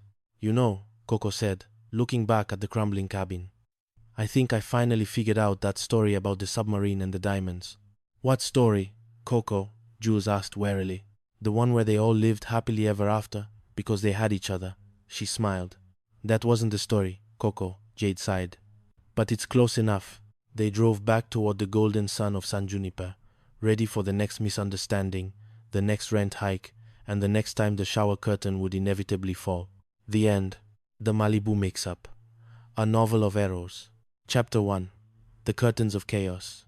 The Sapphire Sands apartment complex was many things a relic of the late 70s, a haven for aspiring starlets, and the primary source of Julian Vance's daily migraines. Julian, known to his friends as Jules, was a culinary wunderkind with a secret. To the world of haute cuisine, he was a rising star. To his landlord, the eccentric and leisure suit-loving Bartholomew Barty Gribble, Jules was a harmless roommate to 2 beautiful women, Clara and Misty. The catch? Jules had to maintain the charade that he was completely uninterested in women to satisfy Gribble's Victorian-era moral code for co-ed living. It was a Tuesday afternoon when the plumbing decided to revolt. "Jules, I need a man, or at least someone who can hold a rod." Misty Blue's voice trilled from the bathroom. Misty was a professional lifestyle influencer before the term existed, which essentially meant she looked stunning while being perpetually confused by the physical world. Jules sighed, wiping flour from his apron. "Misty, I'm in the middle of a soufflé. If it falls, my career follows." Clara Thorne, the pragmatist of the group, who ran a high-end flower shop called The Petal Pusher, poked her head out of the kitchen. "The soufflé can wait, Jules. Misty's been trying to hang that shower curtain for 40 minutes. I'm afraid she's going to accidentally baptize the hallway." Jules entered the steam-filled bathroom. Misty was standing on the edge of the porcelain tub, draped in 3 yards of floral plastic. "Just hand me the rings." "Misty," Jules groaned, stepping into the tub to stabilize her. "Wait, it's tangled." She squealed, losing her balance. As they struggled, the bathroom door creaked open. Enter Barty Gribble, wearing a neon orange polyester suit and a hat that could only be described as landlord chic. He froze. He froze. He froze. From his angle, he saw Jules in the tub with Misty, hidden behind a mountain of floral plastic. Rub-a-dub-dub, Gribble muttered, his eyes narrowing. I heard heavy breathing and talk of getting it on. Jules, explain yourself before I call the Board of Decency. Jules emerged, breathless and covered in plastic hooks.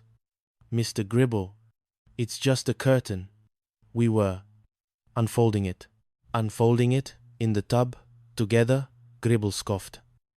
I know a Roman orgy when I hear one. Vance, how did you get your clothes on so fast? You're like a magician of modesty. The misunderstanding set the tone for the week.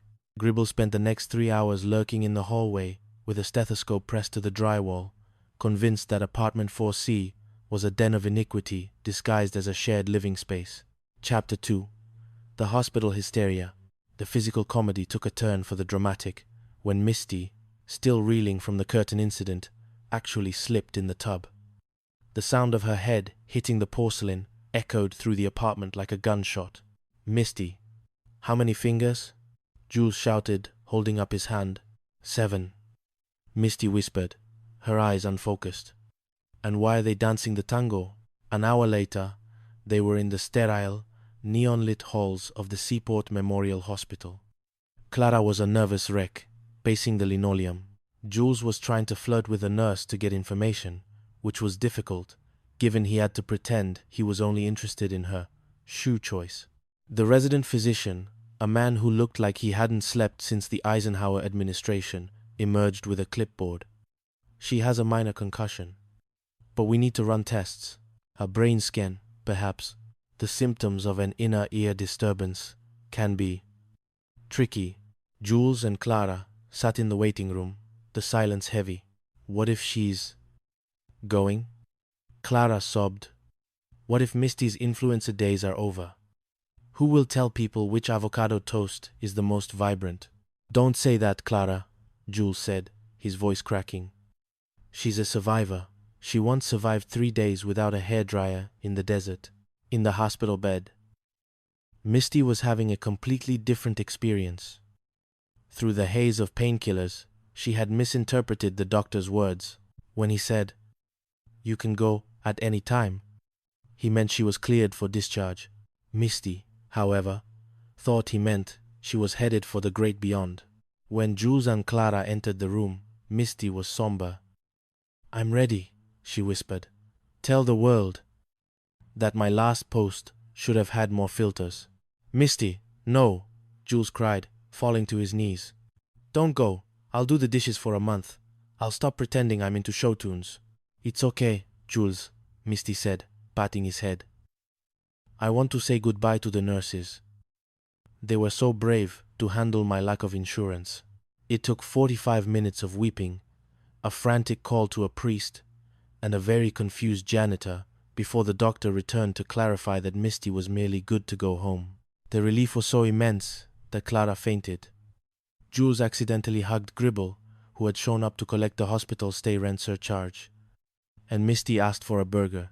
Chapter 3. The Lumines Disaster. To pay off the hospital bills, Misty decided to become a brand ambassador for Luminese Cosmetics, a door-to-door sales company whose business model bordered on a cult. "It's easy, guys," Misty chirped, surrounded by boxes of Midnight Musk and oyster shell foundation. The recruiter said, "I don't need talent." He said, "I'm perfect because I never take no for an answer." "Misty, you can't sell ice to a polar bear," Jules warned. "Last time you tried to sell kitchen knives, you ended up buying a set for yourself and accidentally stabbing the mailman's bag." But Jules felt guilty. He wanted Misty to succeed. So, he enlisted the help of Nico Moretti, the building's resident sleazebag and Jules's best friend. So, Nico was a man who wore too much cologne and had a system for everything, especially poker. "Here's the plan," Nico whispered in the Regal Beagle, the local dive bar. "We get the guys together for a poker game. We tell them Misty's coming. You tell them not to buy anything, so she gets discouraged and keeps her day job. But secretly, I'll tell them to buy everything so she feels good, and then we return it later. That sounds overly complicated and destined for failure, Jules said. I love it. The poker game was held in Gribble's apartment. The air was thick with cigar smoke and desperation. Jules had invited Desiree Fontaine, the neighborhood vamp, who was currently trying to convince Jules to fix her light bulb. I have a very high ceiling, Jules, Desiree purred, and very low inhibitions. I'm a chef, Desiree, not an electrician, Jules stammered, dodging her advances. Misty burst in with her sample case.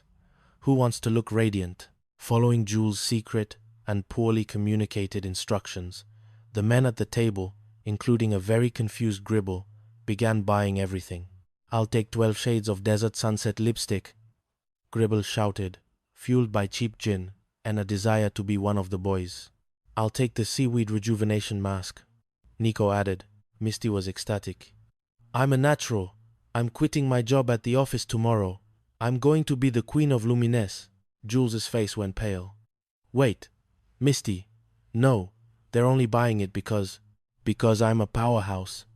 She finished, skipping out of the room.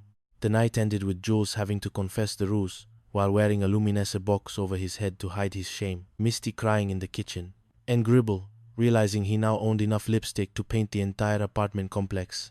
Chapter 4. The Bark of the Elephant. The tension in the apartment reached a boiling point when Gribble refused to pay for the paint Jules had used to fix the kitchen cabinets. The answer is no, Jules. No, it's a complete sentence, Gribble shouted. Jules was tired of being a doormat. Clara suggested he see Dr. Sterling Power. The seminar was held in a basement that smelled of incense and repressed rage. Dr. Power was a man who communicated primarily through shouting and metaphors involving predatory animals. Vance, you are a worm, Dr. Power screamed. I want you to be an elephant. An elephant doesn't ask for permission to cross the road. An elephant just is. I think I can do that, Jules muttered. No, don't think, bark, Dr. Power commanded. B-A-R-K, believe, act, react, and kick butt. Jules returned to the apartment transformed. He wasn't Julian Vance, the mild-mannered chef. He was Julian Vance, the pachyderm of Malibu. When Gribble walked in, Jules didn't stammer. What was that? Did you swallow a kazoo? Gribble asked. I am an elephant, Gribble, Jules bellowed. And you owe me for the paint and the wallpaper. Gribble, not one to be outdone, had apparently attended a different seminar. Oh yeah? Well, I'm King Kong. And I don't pay worms. The two men began circling each other, making animal noises. Clara and Misty watched from the sofa, sharing a bowl of popcorn. Should we stop them? Misty asked. No, Clara replied. This is the most exercise Jules has had all year. Plus, Gribble is actually burning calories. It's a win-win. The power struggle ended when Jules accidentally barked so loud he blew out his own voice. And Gribble tripped over a floral arrangement, leading to a ceasefire negotiated by Clara over a plate of Jules's famous lemon tarts. Chapter 5. The Penthouse Mirage. The final act of the Malibu saga began at La Petite Salon, where Jules was working a shift as a guest chef. A man at table 4 began to turn a worrying shade of purple while eating the lobster thermidor. Jules, remembering a poster he saw in the break room, rushed out and performed the Heimlich maneuver. A piece of lobster flew across the room, hitting a chandelier.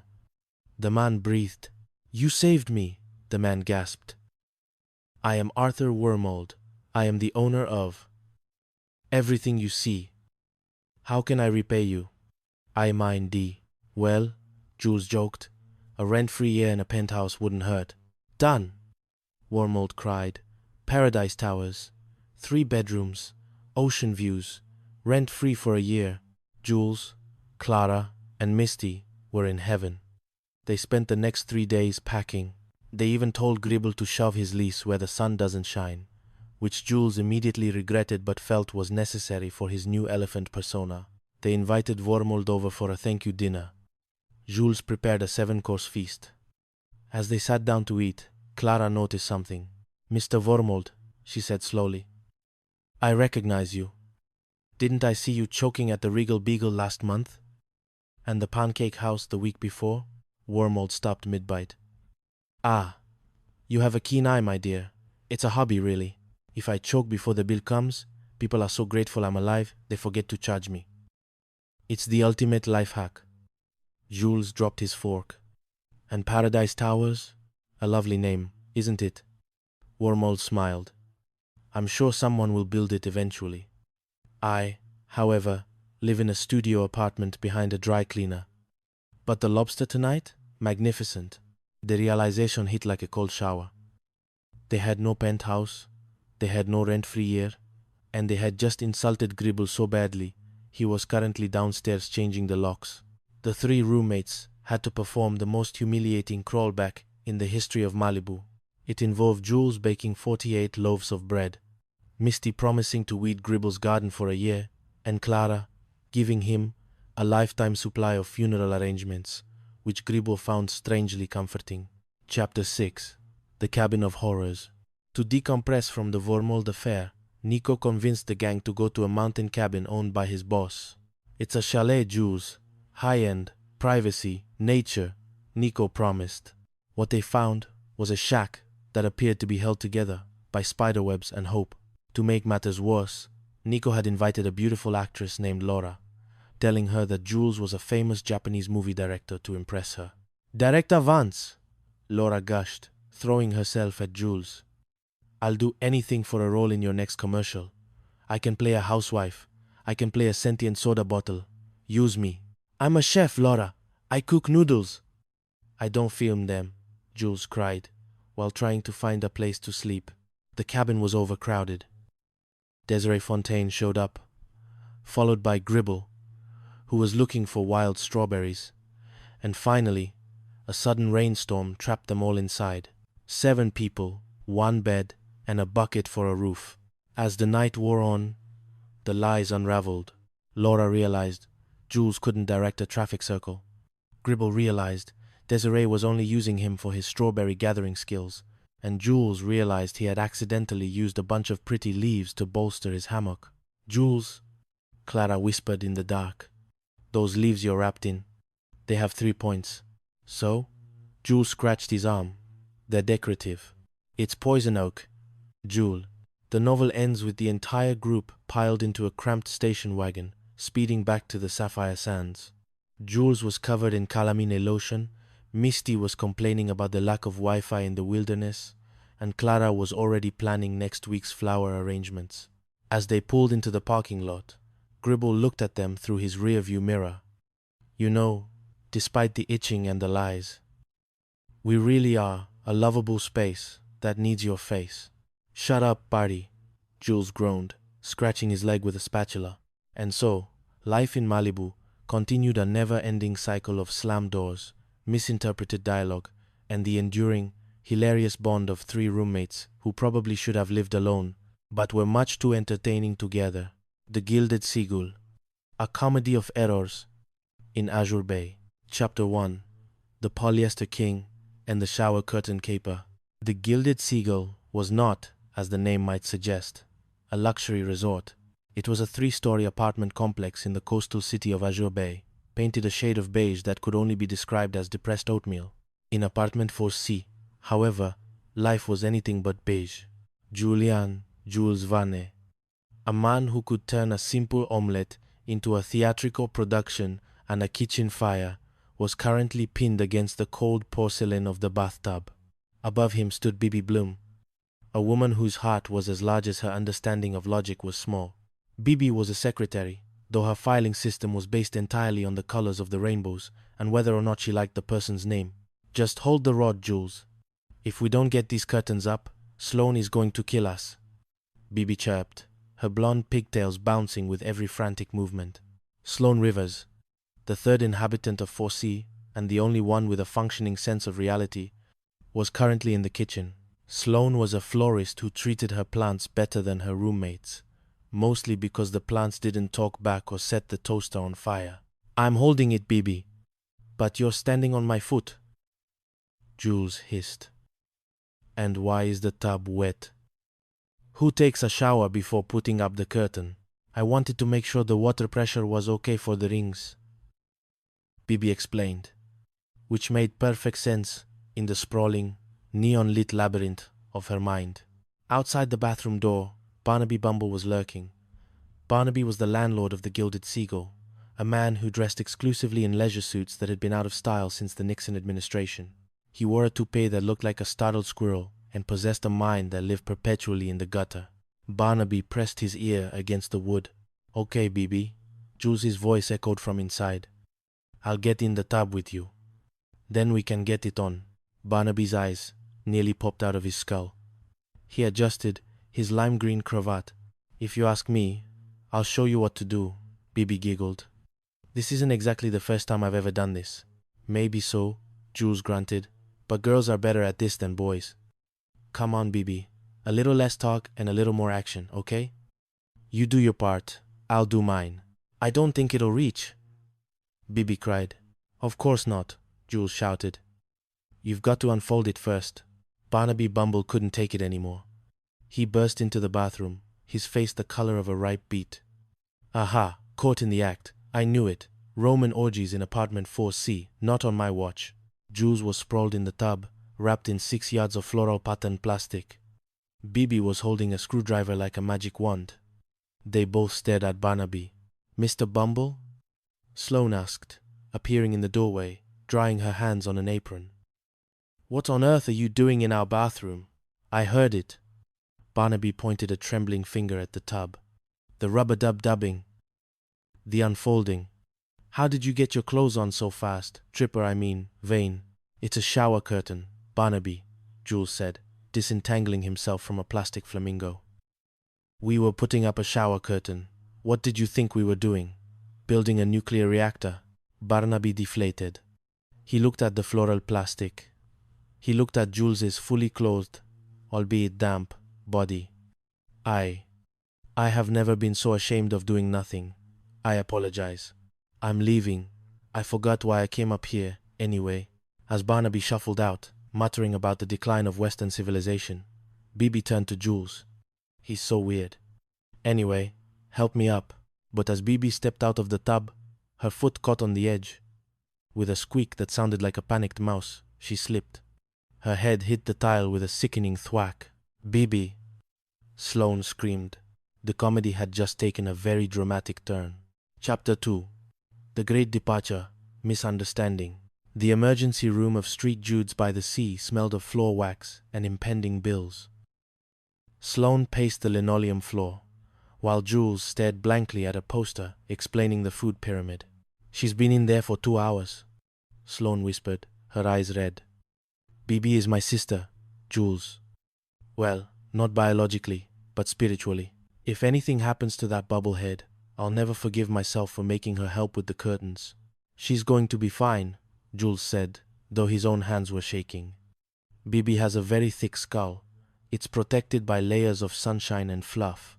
Dr. Sterling, a man who looked like he hadn't slept since the late 80s, approached them. "Are you the family of Miss Bloom?" "Yes," they said in unison. "Well," the doctor sighed, rubbing his temples. "The headache and the dizziness could be an inner ear disturbance. That's the optimistic view." "And the pessimistic view?" Sloane asked, clutching Jules's arm. "It could be a cranial hemorrhage. A clot. It's a possibility." The word worst echoed in the hallway like a death knell. Later that night, back at the apartment, the silence was oppressive. Jules tried to make warm milk, but he ended up burning the bottom of the pan. Sloane sat on the sofa, staring at Bibi's empty chair. "I'd give anything to hear one of her dumb stories right now," Sloane sobbed. "Remember when the phone man came to install the new lines?" Jules smiled sadly. "Yeah. He asked if she wanted an extension, and she said, 'No thank you, we'll pay for it now.' And when he asked if she wanted a 10-foot or 20-foot cord, Sloane added, 'She said a 2-foot cord would be fine because it only had to reach her ear.'" They laughed through their tears, a bittersweet moment in the dark. The next morning, they rushed back to the hospital. They saw Dr. Sterling standing by Bibi's door. He looked grave. "Doctor?" Jules gasped. Is there news? Yes, Dr. Sterling said. I've just spoken with Miss Bloom. What did you tell her? Sloane whispered. The doctor looked at them with pity. She can go at any time. Sloane let out a harrowing wail. Jules felt the world tilt. She can go? Any time? Like, now? Yes, the doctor said. I'm sorry. I'll leave you with her. They burst into the room. Bibi was sitting up in bed, eating a tray of jello. She looked remarkably vibrant for someone who was going. Bibi. Sloane threw herself onto the bed. Oh, Bibi, we're so sorry. We'll miss you so much. Bibi looked confused, a spoonful of red gelatin halfway to her mouth. You'll miss me? But you're right here. The doctor told us. Jules cried, his voice cracking. Well, I was a little scared at first, Bibi said, patting Sloane's hand. But the not knowing was the worst part. Now that I know, I'm okay with it. I want to say goodbye to all the nurses first, though. They've been so sweet. You want to say goodbye to the nurses? Firecrackers in a hospital? Jules, don't be silly. I just want to go home and prop myself up on the sofa. We'll stare at you all day, Sloane promised. We won't leave your side for a second. Just then, Dr. Sterling walked back in with a clipboard. All right, Miss Bloom, your paperwork is processed. You're free to leave. All the tests came back negative. It was just a mild concussion and an inner ear thing. The room went silent. Wait, Jules said, his eyes narrowing. You said she could go at any time. Yes, the doctor said, looking at Jules like he was an idiot. She's discharged. She can leave the hospital, go home, walk out the door. What did you think I meant? Sloane looked at Jules. Jules looked at Sloane. I'm going to kill you, Jules, Sloane whispered. Me? The doctor said it. Bibi giggled. You guys are so silly. Can we go now? I'm hungry for real food. Chapter 3. Glow Up and the Poker Disaster. Recovery for Bibi meant finding a new career. She had decided that being a secretary was too taxing on her brain, so she had turned to the lucrative world of door-to-door sales. She burst into the apartment carrying a large, hot pink suitcase. Guess what? I'm the new regional independent liaison for Easy Time Cosmetics. Jules looked up from his cookbook. Bibi, you couldn't sell a life jacket to a drowning man. Remember the all-purpose kitchen knives? I made $4. Bibi defended. And spent $5 on bandages for the customers you accidentally nicked. Sloane added. Coming in from the terrace. This is different. These are glow-up products, creams, colognes, and something called Musk of the Midnight Panther. The man who hired me said I had zero ability and would be perfect for the job. He's a visionary, Jules muttered. Bibi's first attempt at sales was a disaster. She tried to sell to Vivian Vivi Vance, the predatory socialite from apartment 3B. Vivi was a woman who hunted younger men with the calculated precision of a hawk. Vivi, darling, you need this face cream. It's made from crushed pearls and the tears of a mermaid, Bibi pitched. Does it come with a date with your roommate? Vivi asked, eyeing Jules, who was trying to hide behind a potted palm. I don't think so, Bibi said. Then no. Vivi snapped. Bibi was crushed. She slumped onto the sofa, her lip trembling.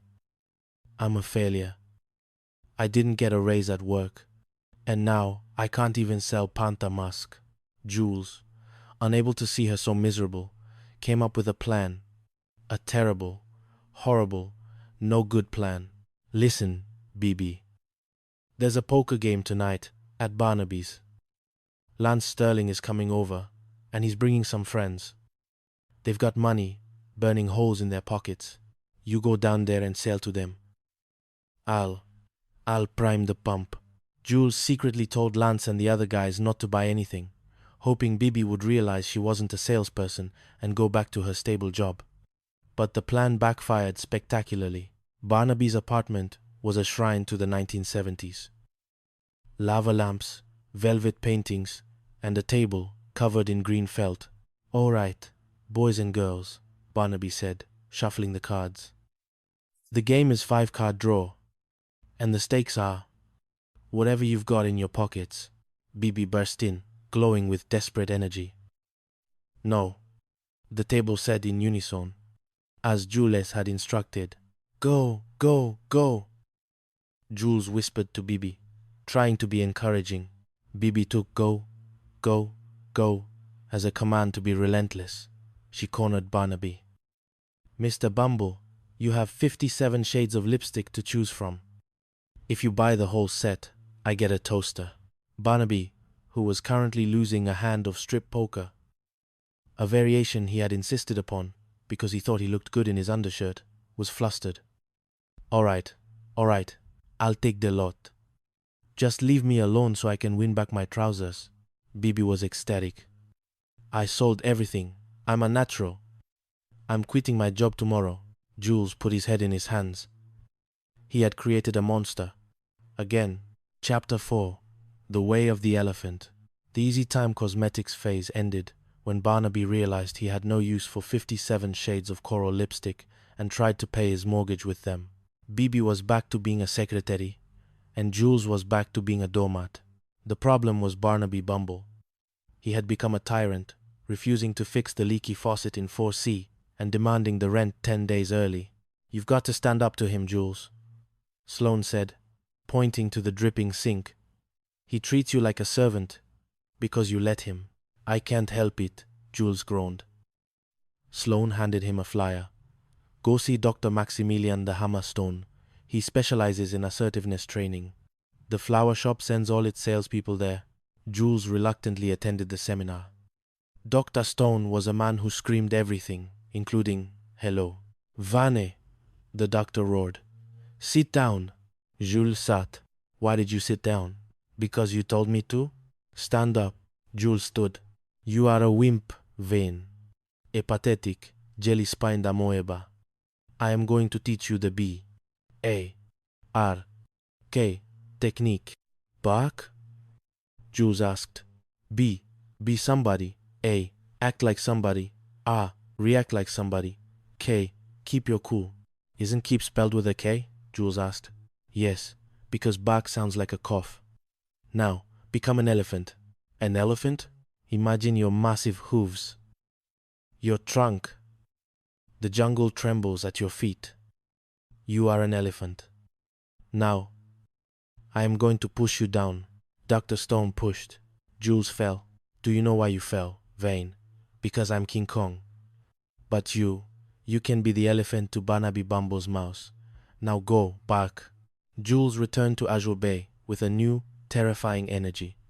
He marched into Barnaby's office. Bumble, get up here. Fast. Jules roared into the intercom. Barnaby scurried up to 4C. What? Is the building on fire? Jules stood in the center of the living room, his chest puffed out, swaying his arm like a trunk. Barnaby, you owe us for the paint. You owe us for the wallpaper. And you're going to fix that faucet, or I will stomp on your leisure suits with my massive, imaginary hooves. Barnaby stared. Jules? Bark, bark, bark. Jules shouted. He's lost it, Barnaby whispered to Sloane. The boy has finally cracked. I'm calling the men in white coats. Sloane sighed. Jules, stop barking. You're not an elephant. You're just a guy with a loud voice and a very confused landlord. Jules deflated. Did it work? You got him to agree to the paint, Sloane admitted.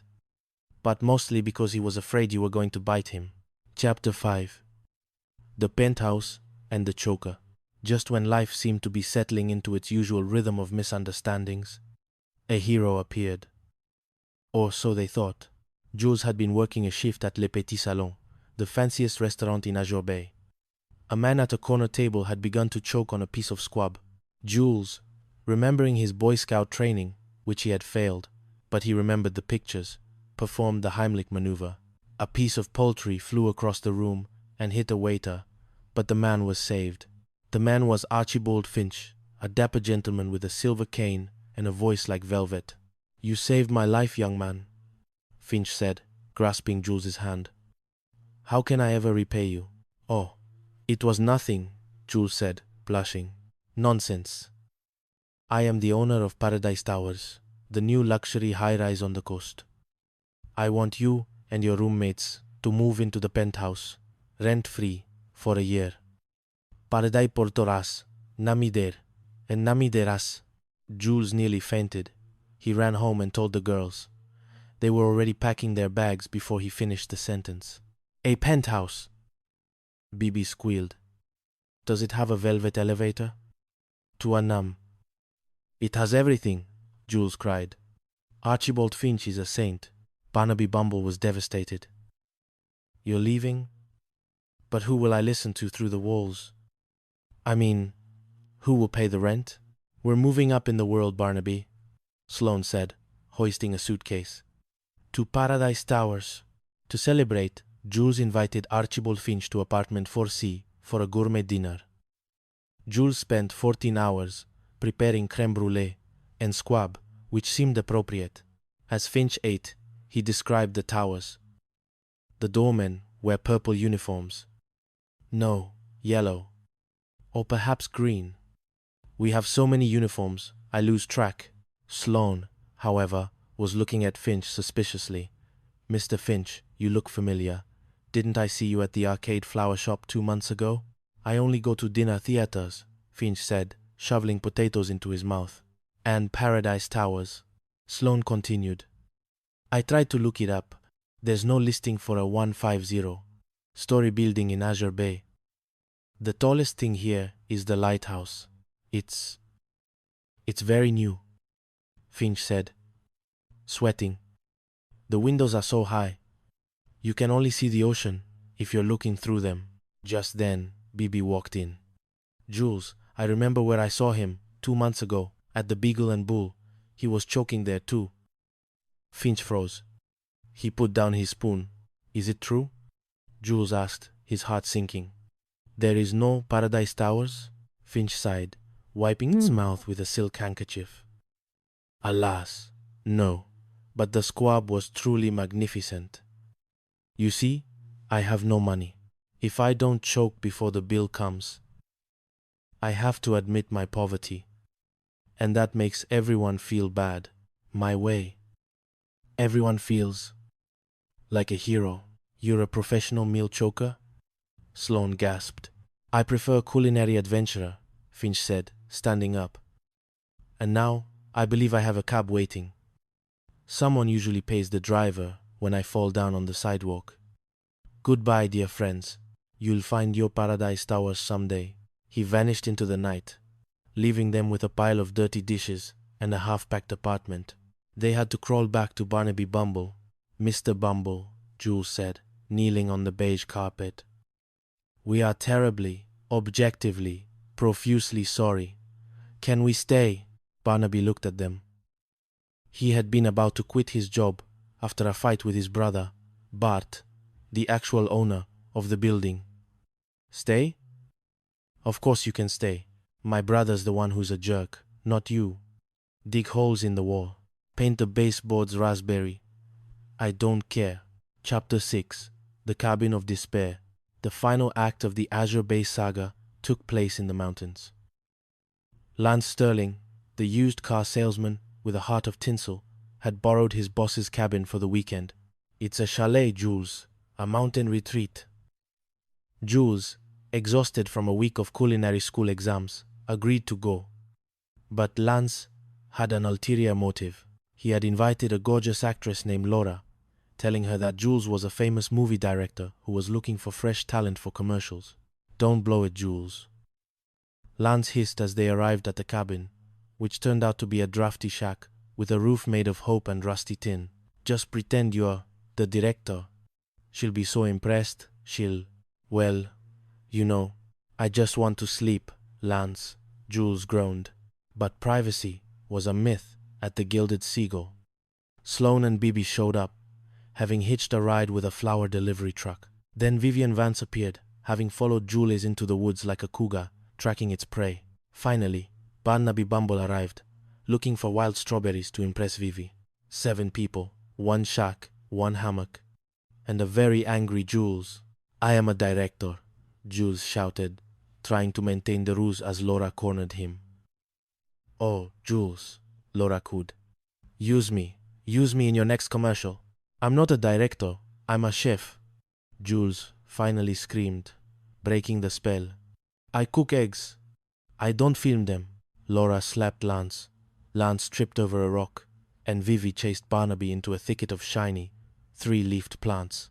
Look, Vivi, wild strawberries, Barnaby cried, grabbing handfuls of the leaves to make a bed for her. The weekend ended with everyone piled into Jules's car, itchy, tired, and defeated. Jules, Sloane said, as they pulled back into the driveway of the Gilded Seagull. Why are you scratching your neck? Those leaves Barnaby used for the bed? Jules groaned. They weren't strawberries. They were poison oak. And I was the one who had to carry the hammock through them. As they trudged back up to apartment 4C, Bibi looked at the depressed oatmeal walls of the complex. You know, guys, I was thinking about 50 years from now. 50 years? Jules asked, rubbing his itchy arms. Yeah. I'll still be hogging the bathroom, Sloane will still be talking to her daisies, and you'll still be burning the toast. Jules looked at his two roommates, the practical florist and the illogical secretary. He looked at the leaking faucet and the beige carpet. You know what, Bibi? Jules smiled. I wouldn't have it any other way. And from downstairs, the faint sound of Barnaby Bumble's voice echoed through the vents. Bark, bark, I'm an elephant, Bart, an elephant. Azure Bay was, indeed, a very strange place to live. The Heights of Absurdity, a novel of misunderstandings and leisure suits. Chapter 1, The Great Indigo Curtain Disaster. The sun rose over the shimmering skyline of Azure Bay, casting a golden glow on the Art Deco facade of the Bumble Gardens apartment complex. In apartment 4C, the morning began not with a songbird, but with the rhythmic thud of a falling body. Leo Thorne, an aspiring culinary genius whose talent for soufflés was only matched by his talent for tripping over flat surfaces, was currently wrestling with a sheet of industrial-strength plastic. Come on, Luna, just hold the ladder, Leo shouted, his voice muffled by the indigo shower curtain draped over his head. Luna Sky, a woman whose brain seemed to operate on a 5-second delay and a diet of pure optimism, looked up from her task. I am holding it, Leo. But the ladder keeps moving. I think it wants to go for a walk. Ladders don't go for walks, Luna, sighed Maya Rivers, the third roommate. Maya was the anchor of the trio, a pragmatic florist who spent most of her days preventing Luna from accidentally joining cults and Leo from burning the building down. And Leo, why are you putting up a new curtain at 8 a.m.? Because Barnaby Bumble is coming by for the landlord's inspection. Leo grunted, finally emerging from the plastic. And if he sees the old one, the one with the mildew shaped like the map of Tasmania, he'll hike the rent again. Suddenly, the front door burst open, without a knock. In stepped Barnaby Bumble, a man who dressed as if the 1970s had exploded on him. Today's ensemble was a lime green leisure suit, paired with an orange ascot that looked suspiciously like a discarded napkin. Aha, Barnaby barked, striking a pose. The man of the house is in the bathroom. Doing what, I wonder? Painting his toenails? Reciting poetry to a loofah? Leo scrambled. Mr. Bumble, we were just upgrading the facilities. Don't Mr. Bumble me, Thorne, the landlord sneered, his mustache twitching with suspicion. Barnaby lived in a constant state of paranoia, convinced that Leo was running a Roman orgy in 4C, despite the fact that Leo's most frequent guest was a sourdough starter named Yeasty Boy. I heard voices in the tub, Barnaby whispered, leaning in. Rub-a-dub-dub? Come hop in my tub. I heard it all. We were talking about the curtain, Barnaby, Maya yelled, shoving a piece of toast into her mouth. But the chaos had only begun. As Leo tried to show Barnaby the new curtain, Luna, in an effort to be helpful, stepped into the tub with her boots on. A splash of soapy water, a frantic scramble, and then crack. Luna hit the floor. The world went blurry. Luna. Maya screamed. Oh, great, Barnaby muttered. First a noise complaint, now a corpse. I'm going to need a bigger insurance policy. Chapter 2. The Hospital and the Hysteria. The Seaport Medical Center smelled of antiseptic and forgotten dreams. Luna lay on a gurney, looking remarkably peaceful for someone who had just tried to crack a floorboard with her cranium. "How many fingers, Luna?" asked Dr. Sterling, a man who looked like he hadn't slept since the Nixon administration. "5," Luna whispered. "2 in a V for victory. And 3 folded down for a secret handshake." "She's normal," the doctor sighed. "Well, as normal as this particular specimen gets." Outside in the hallway, Leo and Maya were having a meltdown. Because of a misplaced chart and a very confused nurse, they had overheard a snippet of conversation involving cranial hemorrhages and terminal results. "She's going to go, Maya." Leo sobbed into a paper cup of lukewarm coffee. "The doctor said she could go at any time. I'll miss her so much," Maya wailed. "Even the way she tells stories that have no endings. We have to be brave for her, Leo. We have to give her the best last day ever." Back in the room, Luna was actually feeling fine. The doctor had cleared her, explaining that her dizziness was just a minor inner ear disturbance. But when Leo and Maya entered, they were acting like they were at a Victorian funeral. "Chrissy, I'd like to go around and say goodbye to the nurses," Luna said, thinking she was just being polite before being discharged. "She's saying her goodbyes," Maya shrieked, collapsing into a chair. "And the doctor said I can go around noon," Luna added. "Only 4 hours left." Leo looked at his watch. "Oh, the humanity. Why does it always happen to the bubble-headed ones?" The misunderstanding reached a fever pitch when Barnaby Bumble arrived with a bouquet of wilted carnations. "I heard the news," Barnaby said, unusually somber. "I brought these for her. Make sure they go with her. No sense in leaving them behind if she's moving on." "You're talking about her like she's a piece of luggage," Maya snapped. "I'm being practical," Barnaby retorted. "If she's wrapped things up by 12, I don't have to charge for another day." Leo was about to punch the landlord when the doctor walked in. "All right, Miss Skye, you're free to go. Your tests are clear. You're as healthy as a horse, albeit a very confused horse." The silence in the room was deafening. Leo looked at Maya. Maya looked at Barnaby. "You mean she's not dying?" Maya whispered. "Dying?" The doctor laughed. "She had a bump on the head. She'll have a headache. But she's fine." Luna beamed. "See? I told you guys I felt better. Now, who wants pancakes?" Chapter 3. The Cosmetic Catastrophe. A week later, the trauma of the hospital was replaced by a new nightmare: entrepreneurship. Luna had been denied a raise at her secretarial job, mostly because she'd accidentally shredded the CEO's tax returns, so she had turned to glow-up cosmetics. "It's easy, Jack, I mean."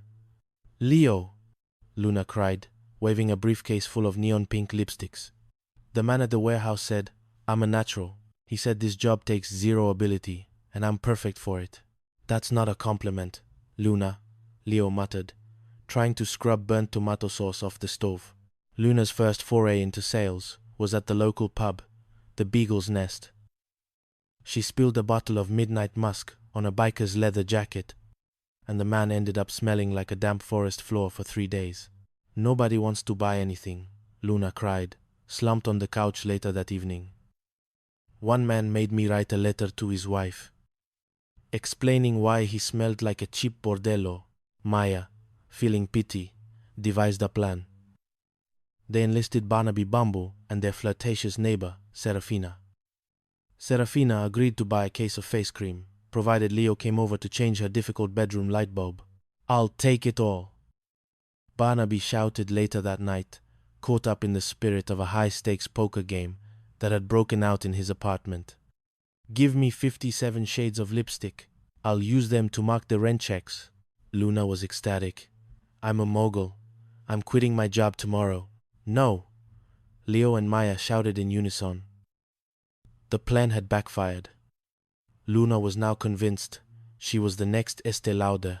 It took Leo wearing a cardboard box and staging a sales intervention to finally convince her that her true calling was not in door-to-door sales, but in being a secretary who occasionally shreds things she shouldn't. Chapter 4. The Way of the Elephant. The tension in the apartment was rising.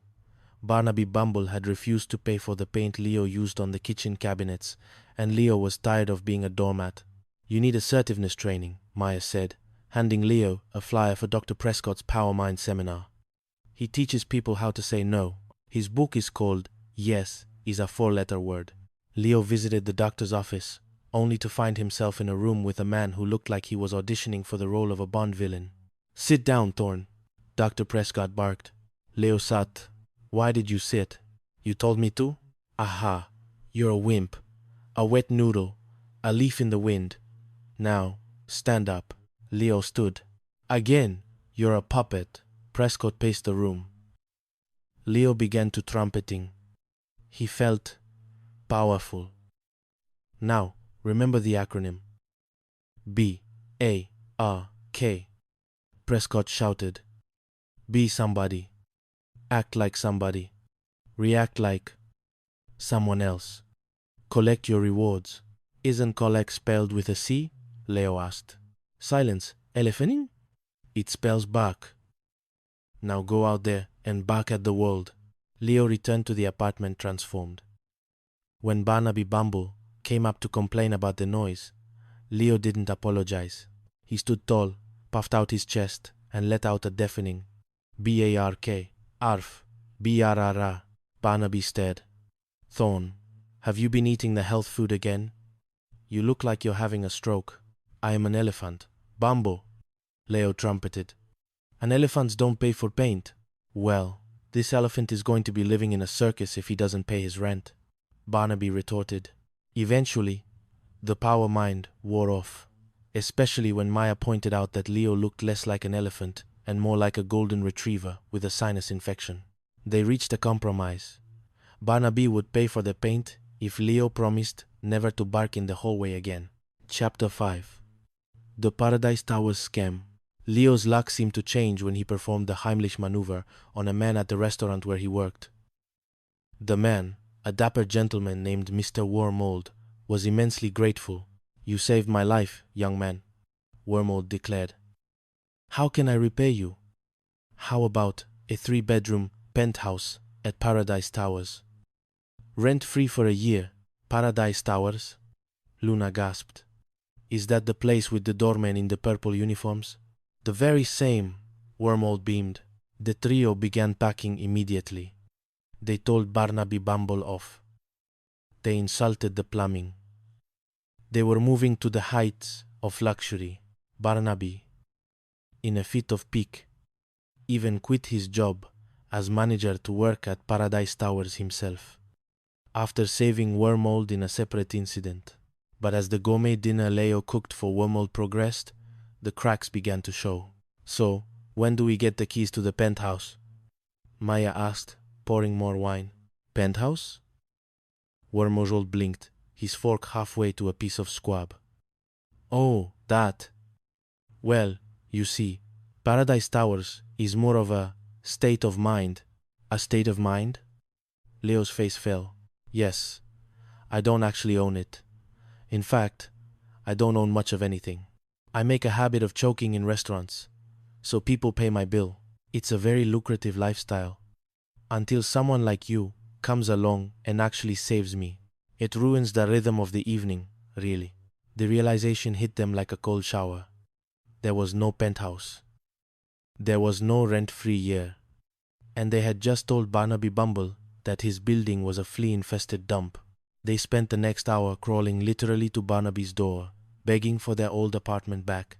Luckily, Barnaby's own job at Paradise Towers had fallen through when he realized the manager position was actually a janitor position in a building that hadn't been built yet. Chapter 6. The Cabin of Chaos.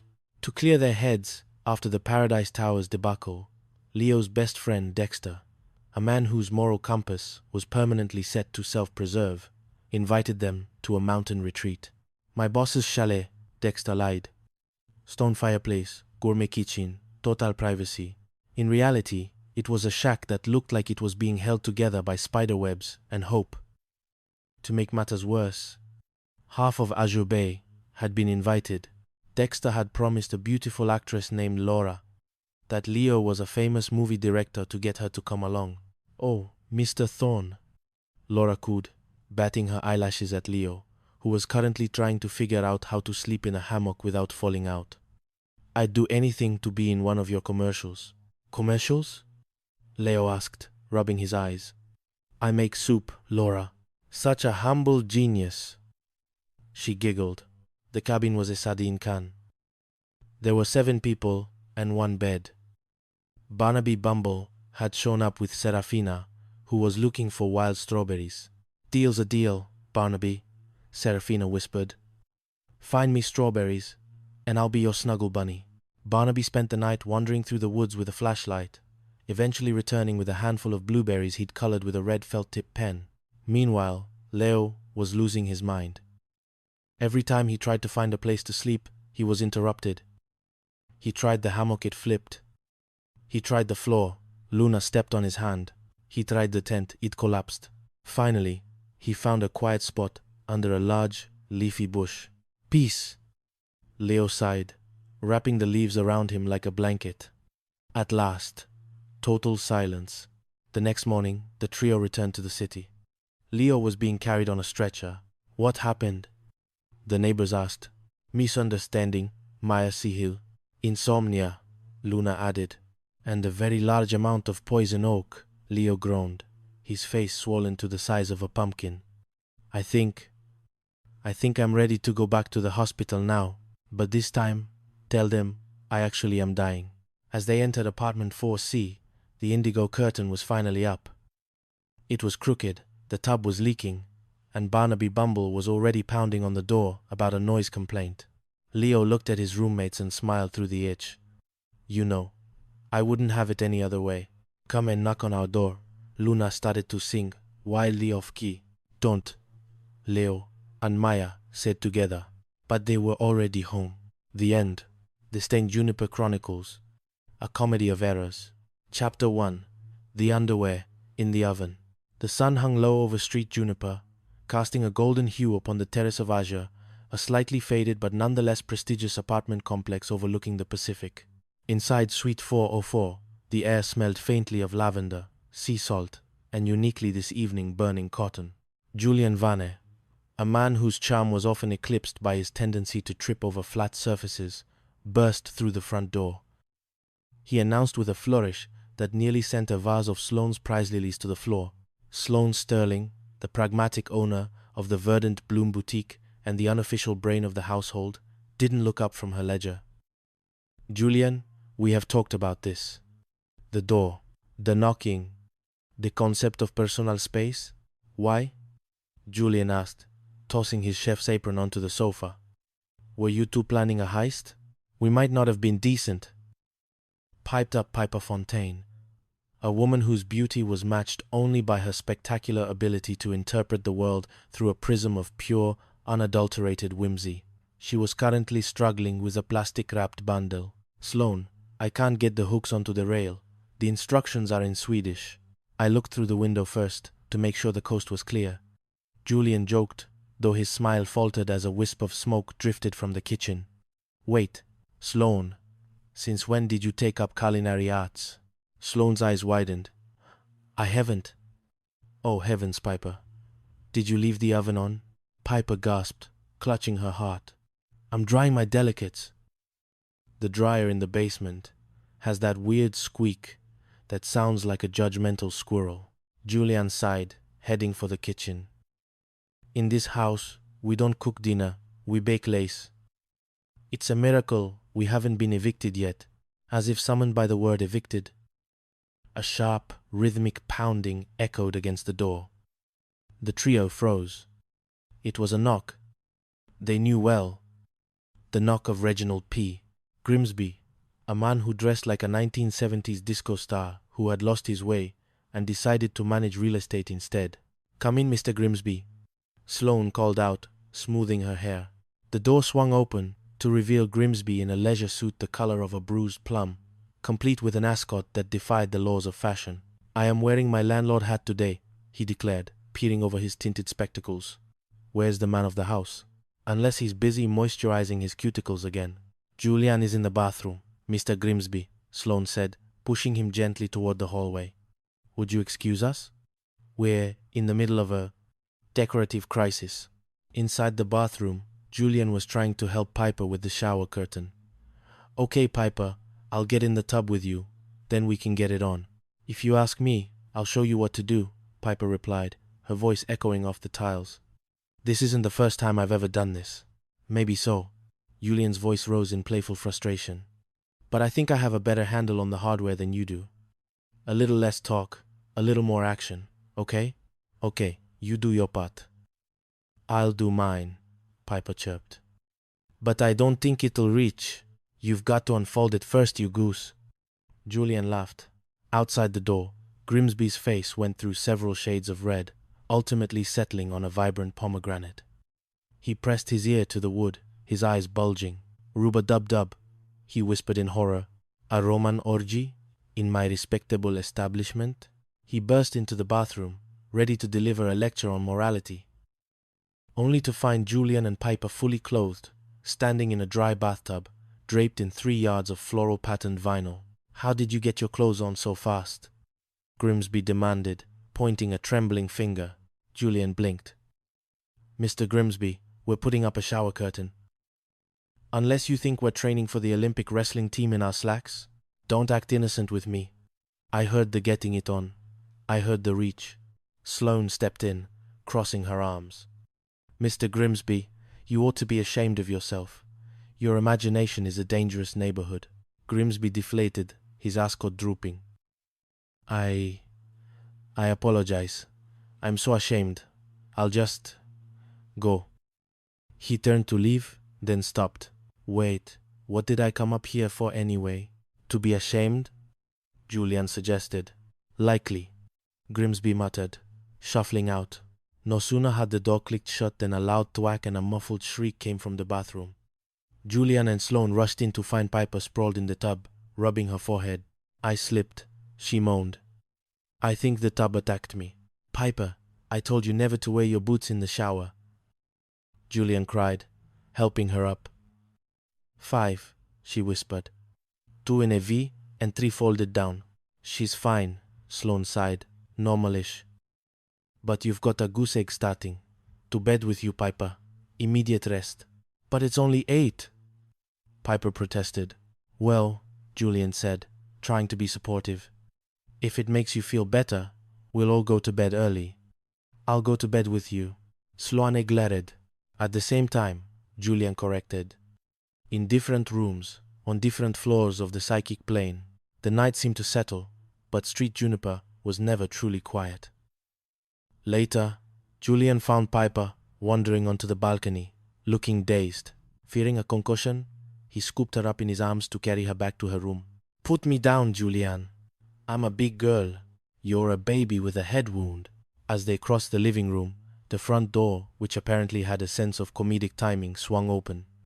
Grimsby stood there, having remembered his original purpose. He stared at Julian, carrying a nighty-clad Piper toward the bedroom. Aha! Caught red-handed, Grimsby shrieked. Mr. Grimsby, she hit her head. I'm being a good Samaritan. Julian pleaded. Hikara, a Samaritan in a silk robe? I know what I see. Suddenly, Sloane emerged from her room, rubbing her eyes. Hey, what's the noise? I thought we were all going to go to bed together. Grimsby's jaw hit his chest. I knew it. A respectable house. No Roman orgies, or else. Piper leaned her head against Julian's chest. Boy, when my head's not right, you both sure get into a lot of trouble. Chapter 2. The Father Christmas Dilemma. The following morning, the goose egg on Piper's head had become a watermelon, and the dizzy spells were getting worse. Julian and Sloane rushed her to Seaport Memorial Hospital. Inside the sterile, white-tiled halls, a nurse with a clipboard approached. I need the patient's full legal name. Christmas Snow, Piper said proudly. The nurse paused, her pen hovering. And snow is a fun part of Christmas, isn't it? Now, your real name, please. Gensa, Kuru, / that is my real name, Piper insisted. It's my dad's name, too. Your father's name is... Father Christmas? No, it's Snow. Piper explained, with the patience of one. speaking to a toddler. But he's not Christmas. He's Reverend. Well, really, he's Luther, but nobody calls him that. The nurse blinked. I see. Father's name is Christmas, because I was the best present he ever got. Piper added, even though I wasn't born on Christmas Day, my mother said it's a good thing I wasn't born in June, or I'd be named after Father's Day. And when my dad introduced me, he'd say, meet my daughter, Father. The nurse looked at Sloane with a mixture of pity and confusion. She has a head injury, Sloane whispered. Clearly, the doctor, a stern man named Dr. Sterling, no relation, pulled Julian and Sloane aside later. The tests could indicate an inner ear disturbance, which is minor. But there is a possibility of a cranial hemorrhage. A clot. It could be very bad. How bad? Julian asked, his voice cracking. The worst, the doctor said solemnly. That night, Julian and Sloane sat in their darkened living room, the silence heavy. Julian tried to make warm milk. It burned. He tried to tell a joke. It died. I can't believe it, Sloane sobbed. Piper isn't just my roommate. She's my kid sister. She's my biggest aggravation and the sweetest bubblehead I ever knew. She's gonna be fine, Sloane, Julian said, though his own eyes were red. Somebody always watches out for kids like Piper. You think so? I've already asked for every favor the universe owes me, Julian whispered. A knock at the door revealed Grimsby, looking unusually subdued. I heard about the hospital. I'm sorry. I'm a poor judge of character sometimes. Is there anything I can do? You can tell us why you came up here, Sloane said. I forgot again, Grimsby sighed. I'm so upset I can't think. The next morning, the clouds parted. The doctor entered Piper's room with a smile. Tests are negative. X-rays are clear. You're fine, Miss Snow. I could have told you that, Piper said, happily digging into a second hospital breakfast. Are you sure I won't fall on my face? Only if you trip, the doctor joked. You're perfectly normal. Well, you must be a great doctor, Piper said, because I never was before. However, a final misunderstanding lingered. As Julian and Sloane arrived to pick her up, they saw the doctor leaving her room. How is she? They asked breathlessly. Oh, she can go at any time, the doctor said, referring to her discharge. Julian and Sloane's faces went white. Yes, I just told her, the doctor said, walking away. Sloane burst into the room, tears streaming. Oh, Piper, I'm so happy to see you. We're going to miss you so much. I'm glad to see you too, Piper said, looking confused. Did you talk to the doctor? He said I could leave around noon. So fast, Julian wailed. Is there anything you want? Anything at all? Well, Piper said, thinking, before I go, I'd like to say goodbye to the nurses. They were super. Oh, sure, honey, Julian choked out. We'll be brave for you. Just then, Grimsby arrived with a bouquet of flowers. The nurse told me, make sure these go with her. Don't leave them behind. The money isn't important. Sloane snapped at him.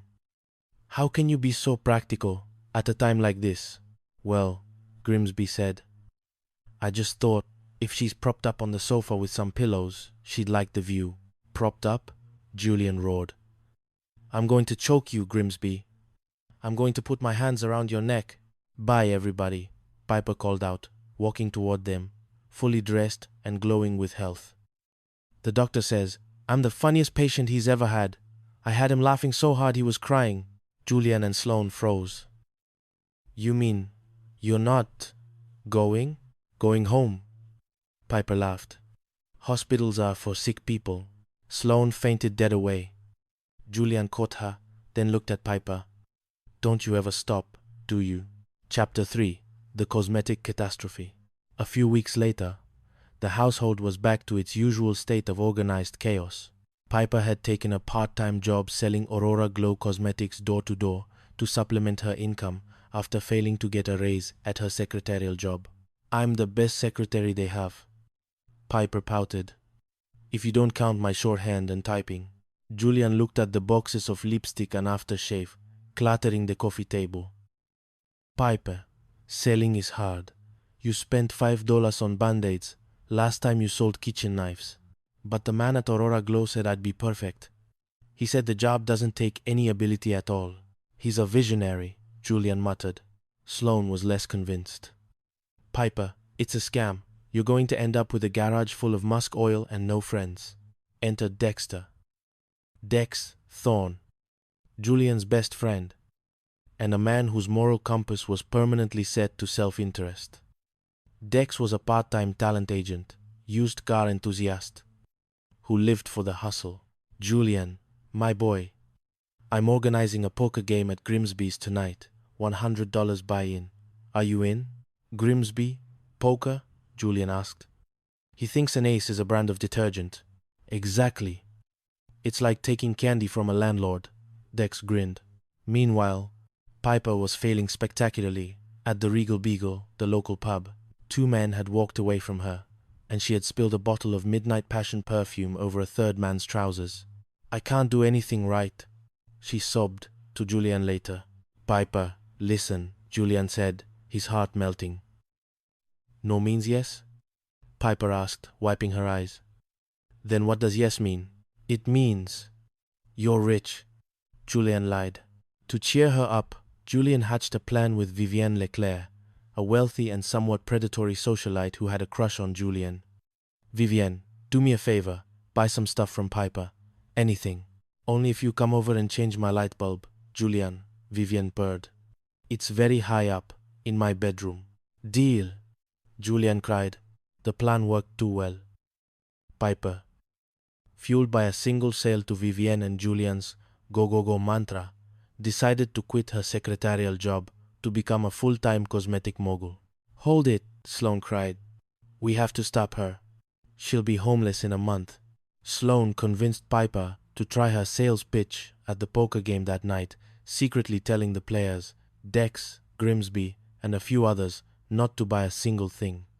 The goal was to discourage her gently. The poker game at Grimsby's was anything but standard. Grimsby had furnished his place in late-stage Art Deco, which Julian described as the inside of a jukebox. I bought a book, Grimsby announced. The Many Faces of Poker. The game took a turn when Vivienne showed up, followed by a few of her friends. Poker is a bore, Vivienne declared. How about strip poker? Strip poker? Grimsby squeaked. In my respectable establishment? Is Julian playing? Of course, Vivienne said. Then I'm in, Grimsby cried, rushing to put on a jacket and tie. I want to be prepared. In the middle of the game, which had resulted in Grimsby losing his tie and Dex losing his shoes, Piper burst in. Go, go, go, Julian whispered, giving her the thumbs up. Hello, everyone, Piper chirped. Who wants to look good, feel good, and smell like a tropical rainforest? No, the table shouted in unison. Aha, Piper cried. Julian said, no means yes.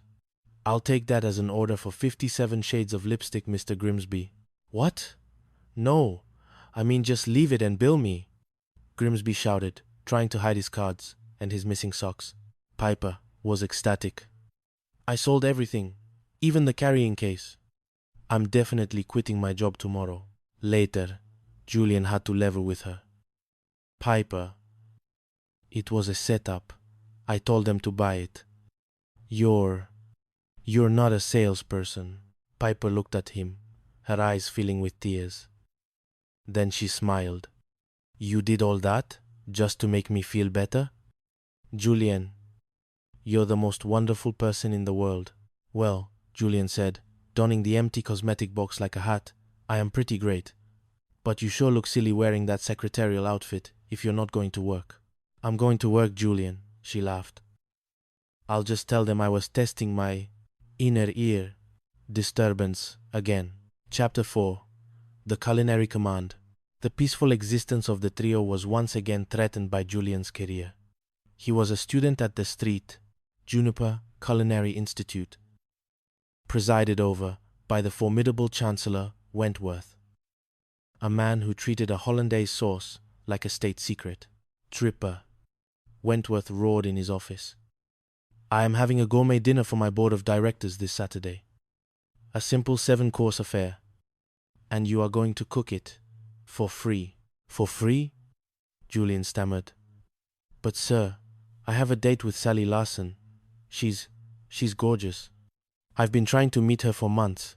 You want to graduate, don't you? Wentworth asked, his eyes narrowing. It's an honor. And it's good experience. I'll see you at 5:30. Simple. Adequate. Halanna. Halanna. Ila salanala. Halannalanala. Julian trudged home, defeated. I can't say no to him, Sloan. He's an authority figure. He wipes me out.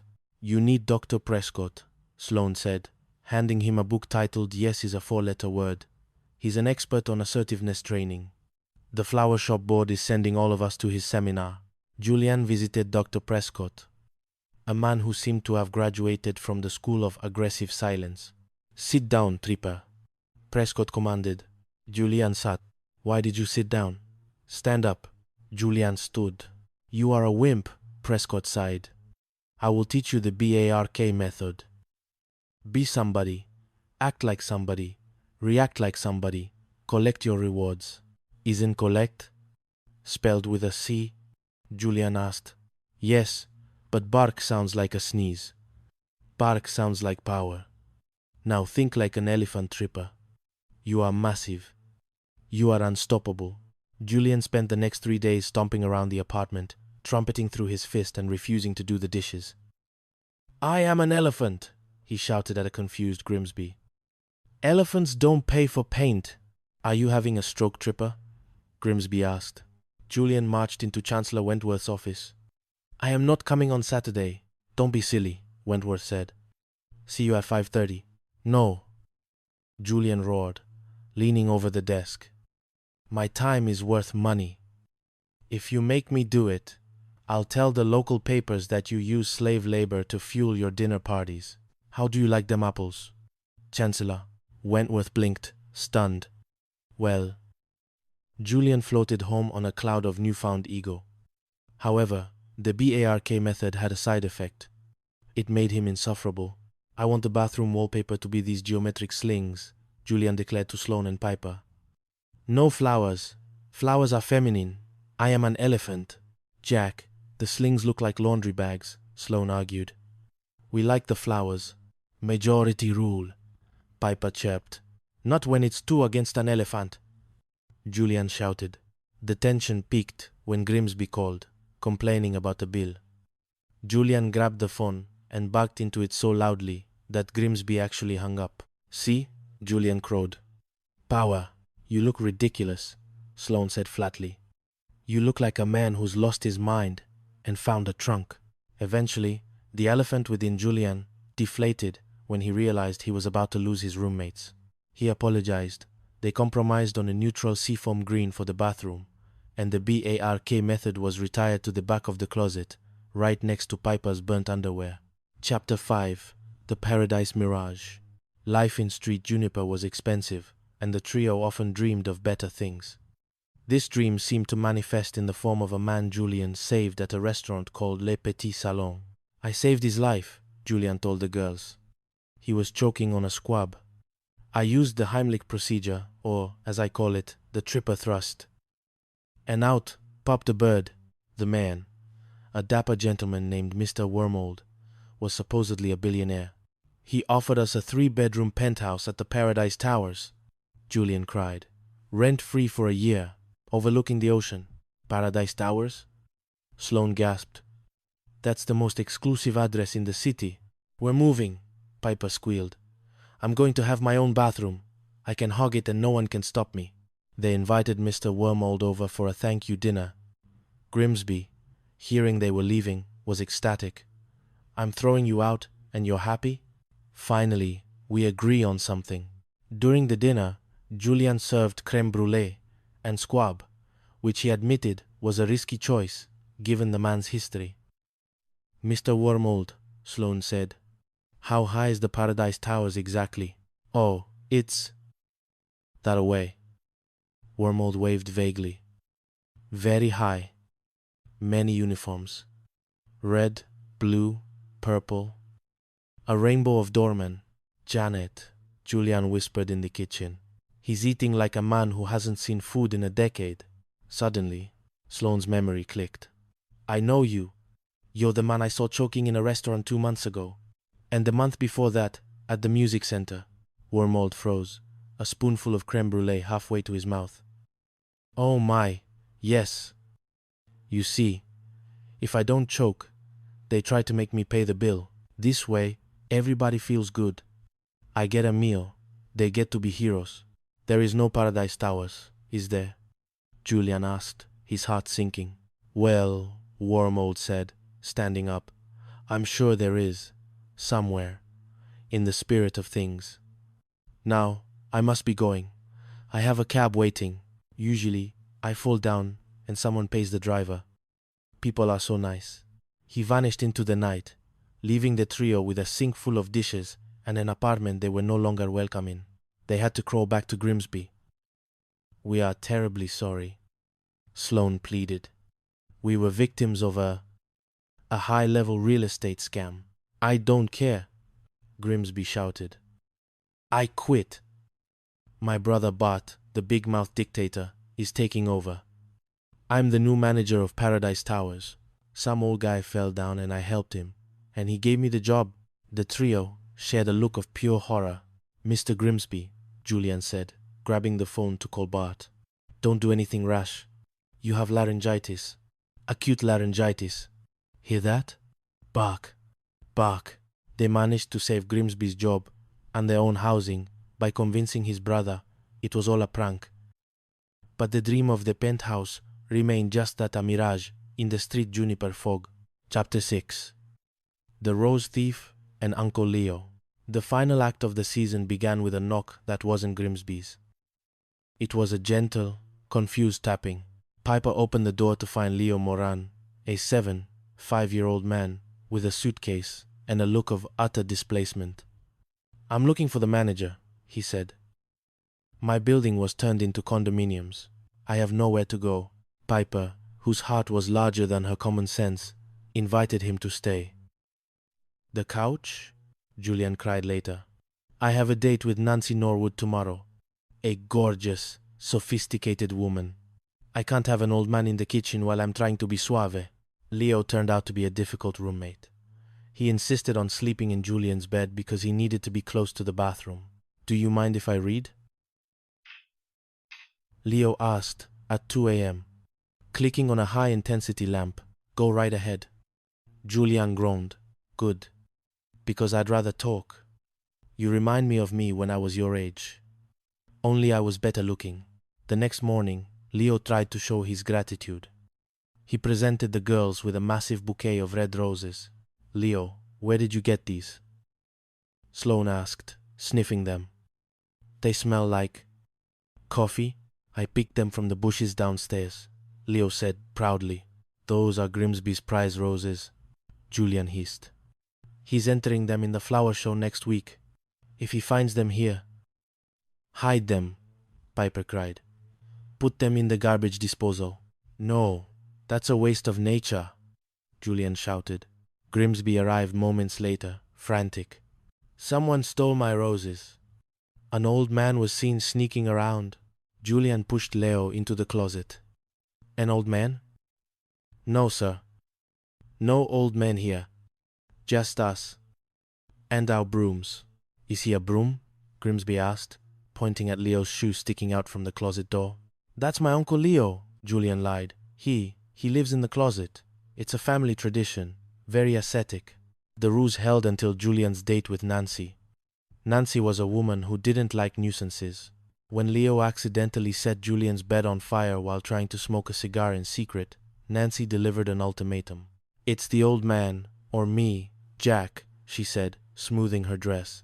Julian looked at the scorched blanket, then at Leo, who looked like a mossed puppy. Get out, Nancy. What? You're the nuisance, Julian said firmly. Leo is family. Closet tradition family. Leo eventually found a new home with 2 ladies his own age, Lily and Alice, promising a relationship just as innocent as the one in Suite 404. Chapter 7. The Mountain Misadventure. The year concluded with a trip to the mountains. Dex, ever the schemer, had borrowed his boss's chalet and invited the trio. A stone fireplace, a gourmet kitchen, Dex promised. What they found was a shack that even a judgmental squirrel would reject. It had one bed, 7 people, including Vivienne Leclerc and a girl named Laura, who thought Julian was a famous movie director, thanks to Dex's lies, and a lot of mosquitoes. "I haven't slept in 3 days," Julian wailed, trying to find a spot on the floor. "Every time I lie down, someone's elbow is in my nose." The weekend devolved into chaos. Laura found out Julian was a chef, not a director, and left in a huff. Grimsby showed up looking for wild strawberries to impress Vivienne, his snuggle bunny. We have the set end, and Julian, in a desperate attempt to find peace, decided to sleep in a hammock outside. He woke up, covered in a rash. "Call a doctor." Julian screamed as they drove back to Street Juniper. "Those leaves I used as a blanket." "Poison oak?" Sloane asked. "The worst kind," Julian moaned. "The simple, adequate, 7-course kind." As the car pulled back into the terrace of azure, Piper looked at the sunset. "I'll be a famous chef," Julian said, scratching his arm.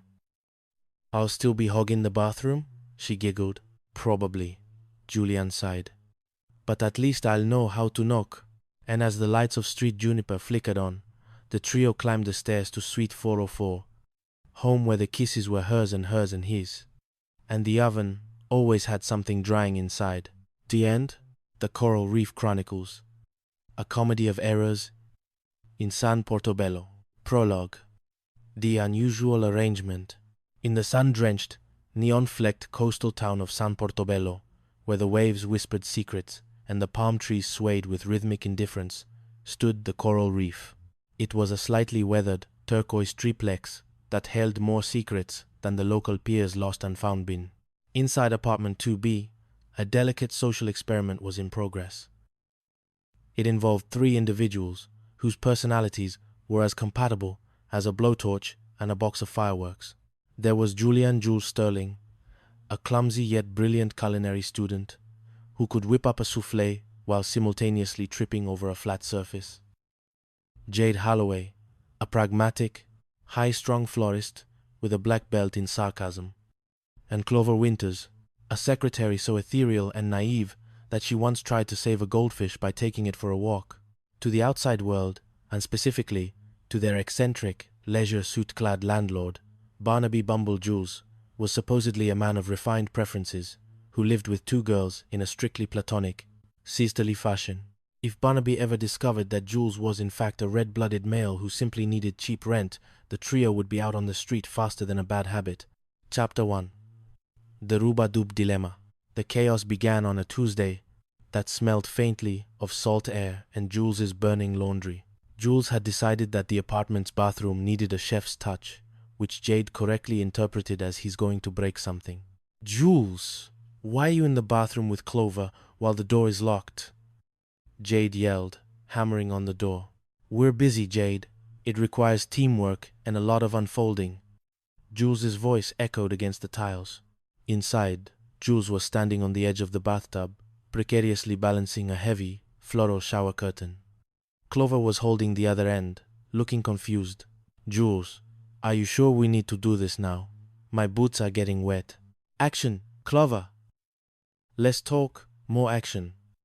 Jules grunted. "Now, get in here with me and hold the rod. I'll show you exactly how to slide it in." Outside the door, a pair of oversized, checkered ears pressed against the wood.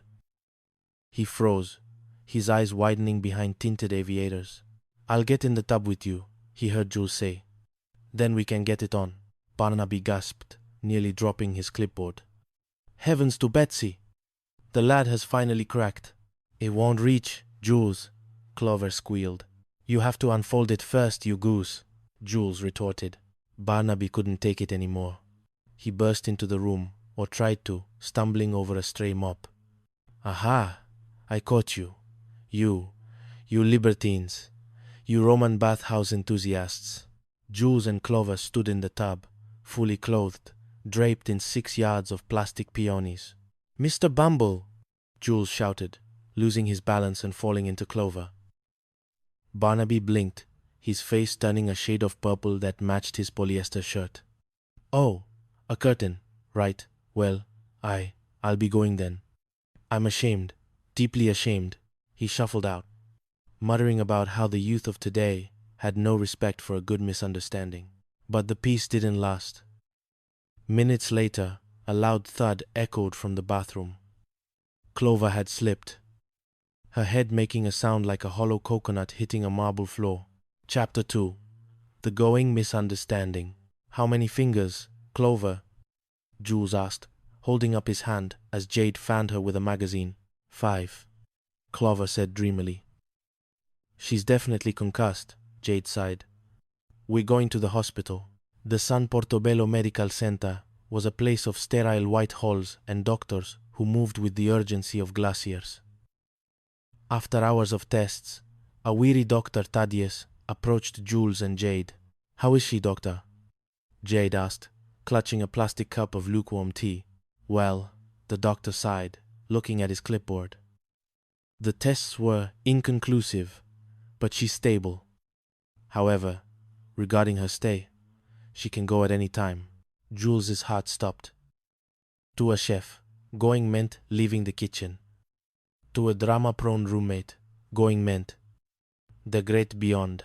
"Any time?" Jules whispered, his voice cracking. "So soon? But she's so young. She hasn't even learned how to use a stapler correctly." "I told her already," the doctor added, distracted. "She's quite brave about it." Jules and Jade burst into Clover's room, tears streaming down their faces. Clover was sitting up, eating a bowl of green jello. "Oh, Clover, my sweet bubbly bubblehead," Jules wailed, throwing himself onto the bed. "I'll never forget you. I'll name a dessert after you. The Clover parfait, light, sweet, and mostly air." Clover looked confused. "Jack, why are you crying? The doctor said I could go around noon." "So fast," Jade sobbed. "Why does it always happen to the good ones?" "I'm going to miss the noses," Clover said. "And the firecrackers?" "Firecrackers," Jules gasped. "You want to go out with a bang?" "Oh, you brave, brave girl." It took 45 minutes. A very confused head nurse and a physical intervention by Barnaby Bumble, who had arrived with funeral flowers he'd scavenged from a nearby wedding, for everyone to realize that going meant discharged from the hospital. "I'm not dying?" Clover asked, disappointed. "I already gave my shoe collection to the lady in the next bed." Chapter 3. The Cosmetics Catastrophe. A few weeks later, financial ruin knocked on the door of 2B, and it looked a lot like a box of glow-up cosmetics. Clover had been recruited as a door-to-door saleswoman. The man said I'd be perfect for it. Clover beamed, showing off a suitcase full of musk oils and midnight mystery lipsticks. "He said it doesn't take any ability at all. He's a visionary," Jules muttered. But Clover was a disaster. She spilled passion fruit perfume on a businessman's trousers, leading him to think she was making an untoward advance, and she tried to sell aftershave to a man who was clearly a bearded lady from the local circus. "I'm a failure, Jade," Clover sobbed, her chest heaving. "I'm going to quit my job at the office and do this full-time until I'm rich or dead." "We have to stop her," Jade whispered to Jules. "If she quits her real job, we'll be eating cardboard by Tuesday." Jules had a plan. He convinced Clover to try her sales pitch at a poker game being hosted by their best friend, Leo Vance, a man whose moral compass was permanently set to profit. "Listen, guys," Jules told the poker players, including a very skeptical Barnaby Bumble. "Don't buy anything. If she fails here, she'll go back to her desk job." But the plan backfired spectacularly. Barnaby, seeing Jules and Jade looking worried, decided to be a hero. "I'll take the lot," Barnaby shouted, slamming $100 on the table. "Every shade of lipstick. I have a theatrical production coming up. I'm playing the lead in The Lady of the Manor." Clover squealed with joy. "I'm a natural. I'm quitting the office tomorrow." It took a fake police raid Jules wearing a cardboard box over his head to hide from the law, and a very awkward explanation about illegal cosmetics to finally convince Clover that maybe the office life wasn't so bad after all. Chapter 4. The Alpha Elephant. Jules' confidence was at an all-time low. He was being bullied by his cooking instructor, Chancellor Sterling Kane. And he couldn't even say no to Barnaby when asked to paint the landlord's mailbox. You need Dr. Prescott, Jade suggested. He's an expert in aggressive assertiveness. He wrote the book, Yes is a 4-letter word. One I stay, yes is a 4-letter word. Jules visited the doctor, a man who looked like he'd been carved out of granite. Sit down, Tripper. Prescott barked. Jules sat. Stand up. You did it again. You're a wimp. You're a wet noodle. I want you to be an elephant. A massive, unstoppable jungle beast. Jules spent the next hour trumpeting and stomping around the office. He learned the B-A-R-K method. Be someone. Act like someone. React like someone. And collect your rewards. I'm an elephant, Jules shouted, charging back to the triplex. He burst into the living room, where Barnaby was complaining about a paint bill. No, Jules trumpeted, his voice shaking the windows. I am the king of the jungle. You will pay for the paint. You will pay for the wallpaper. And you will move your pointed toes out of my sight. Barnaby stared. Jules, are you having a stroke? Or did you join a cult? B-A-R-K, Jules yelled. Woof, arf. I mean, elephant sounds. The assertiveness lasted exactly until Jules tried to be A-R-K at a local police officer who was ticketing his car. The alpha elephant spent the night in a holding cell, learning that while no is a powerful word, sorry is much more useful when handcuffs are involved. Chapter 5. The Paradise Towers Mirage. Desperate for a change, the trio's luck seemed to turn when Jules saved a man's life at a fancy restaurant using the Heimlich maneuver. The man, a dapper old gentleman named Mr. Sterling Wormold, promised them a rent-free year in a penthouse at the Paradise Towers. 3 bedrooms, ocean views, a doorman in a purple uniform. Clover cheered. They packed their bags. They insulted Barnaby Bumble one last time. They told the town of San Portobello to kiss their colorful backsides. But then, during a celebratory dinner at their apartment, Jules noticed something. Mr. Wormold was eating like a man who hadn't seen food since the Great Depression. He was also choking on a piece of squab every time the conversation turned to the legal paperwork for the penthouse. Jade, Jules whispered in the kitchen. I think our hero is a professional con man. No, Jade gasped. But the purple uniforms? He doesn't have a penthouse, Jules realized. He doesn't even have a house. He goes to restaurants, pretends to choke, and hopes someone like me saves him so he can get a free meal and a place to sleep. The hero fled into the night, leaving them with packed suitcases and an apartment they had already officially vacated. They had to crawl back to Barnaby Bumble, who was so busy mourning his stolen prize, roses, which a local goat had actually eaten, that he didn't even notice their return until they agreed to pay double the security deposit. Chapter 6. The Great Mountain Meltdown.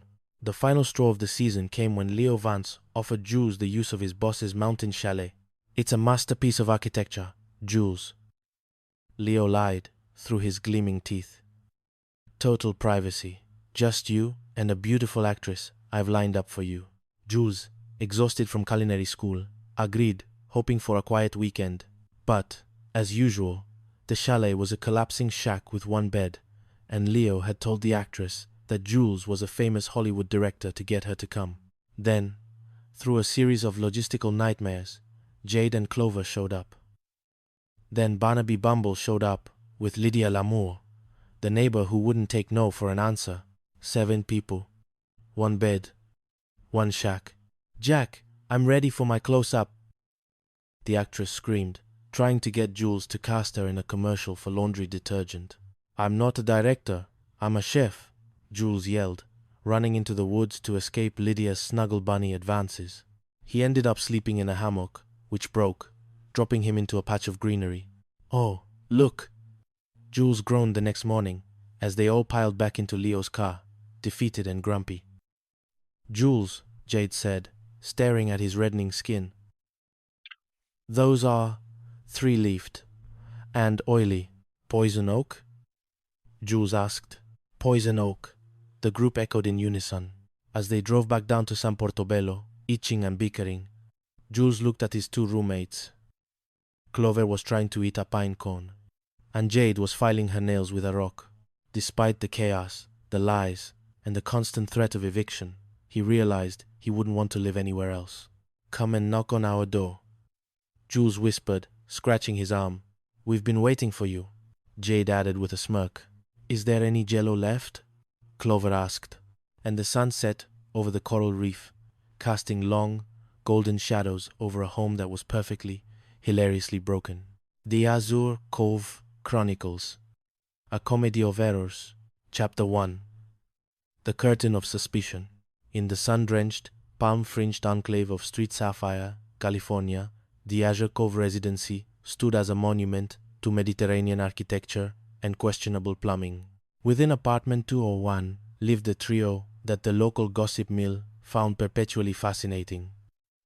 Jade Thorne, a sensible florist with the patience of a saint. Crystal, Cries Dew, a dizzyingly blonde secretary and daughter of a high-strung rural preacher.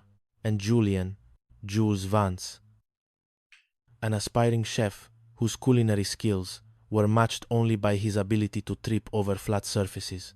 The morning began with the rhythmic thumping of Jules's boots against the bathroom floor.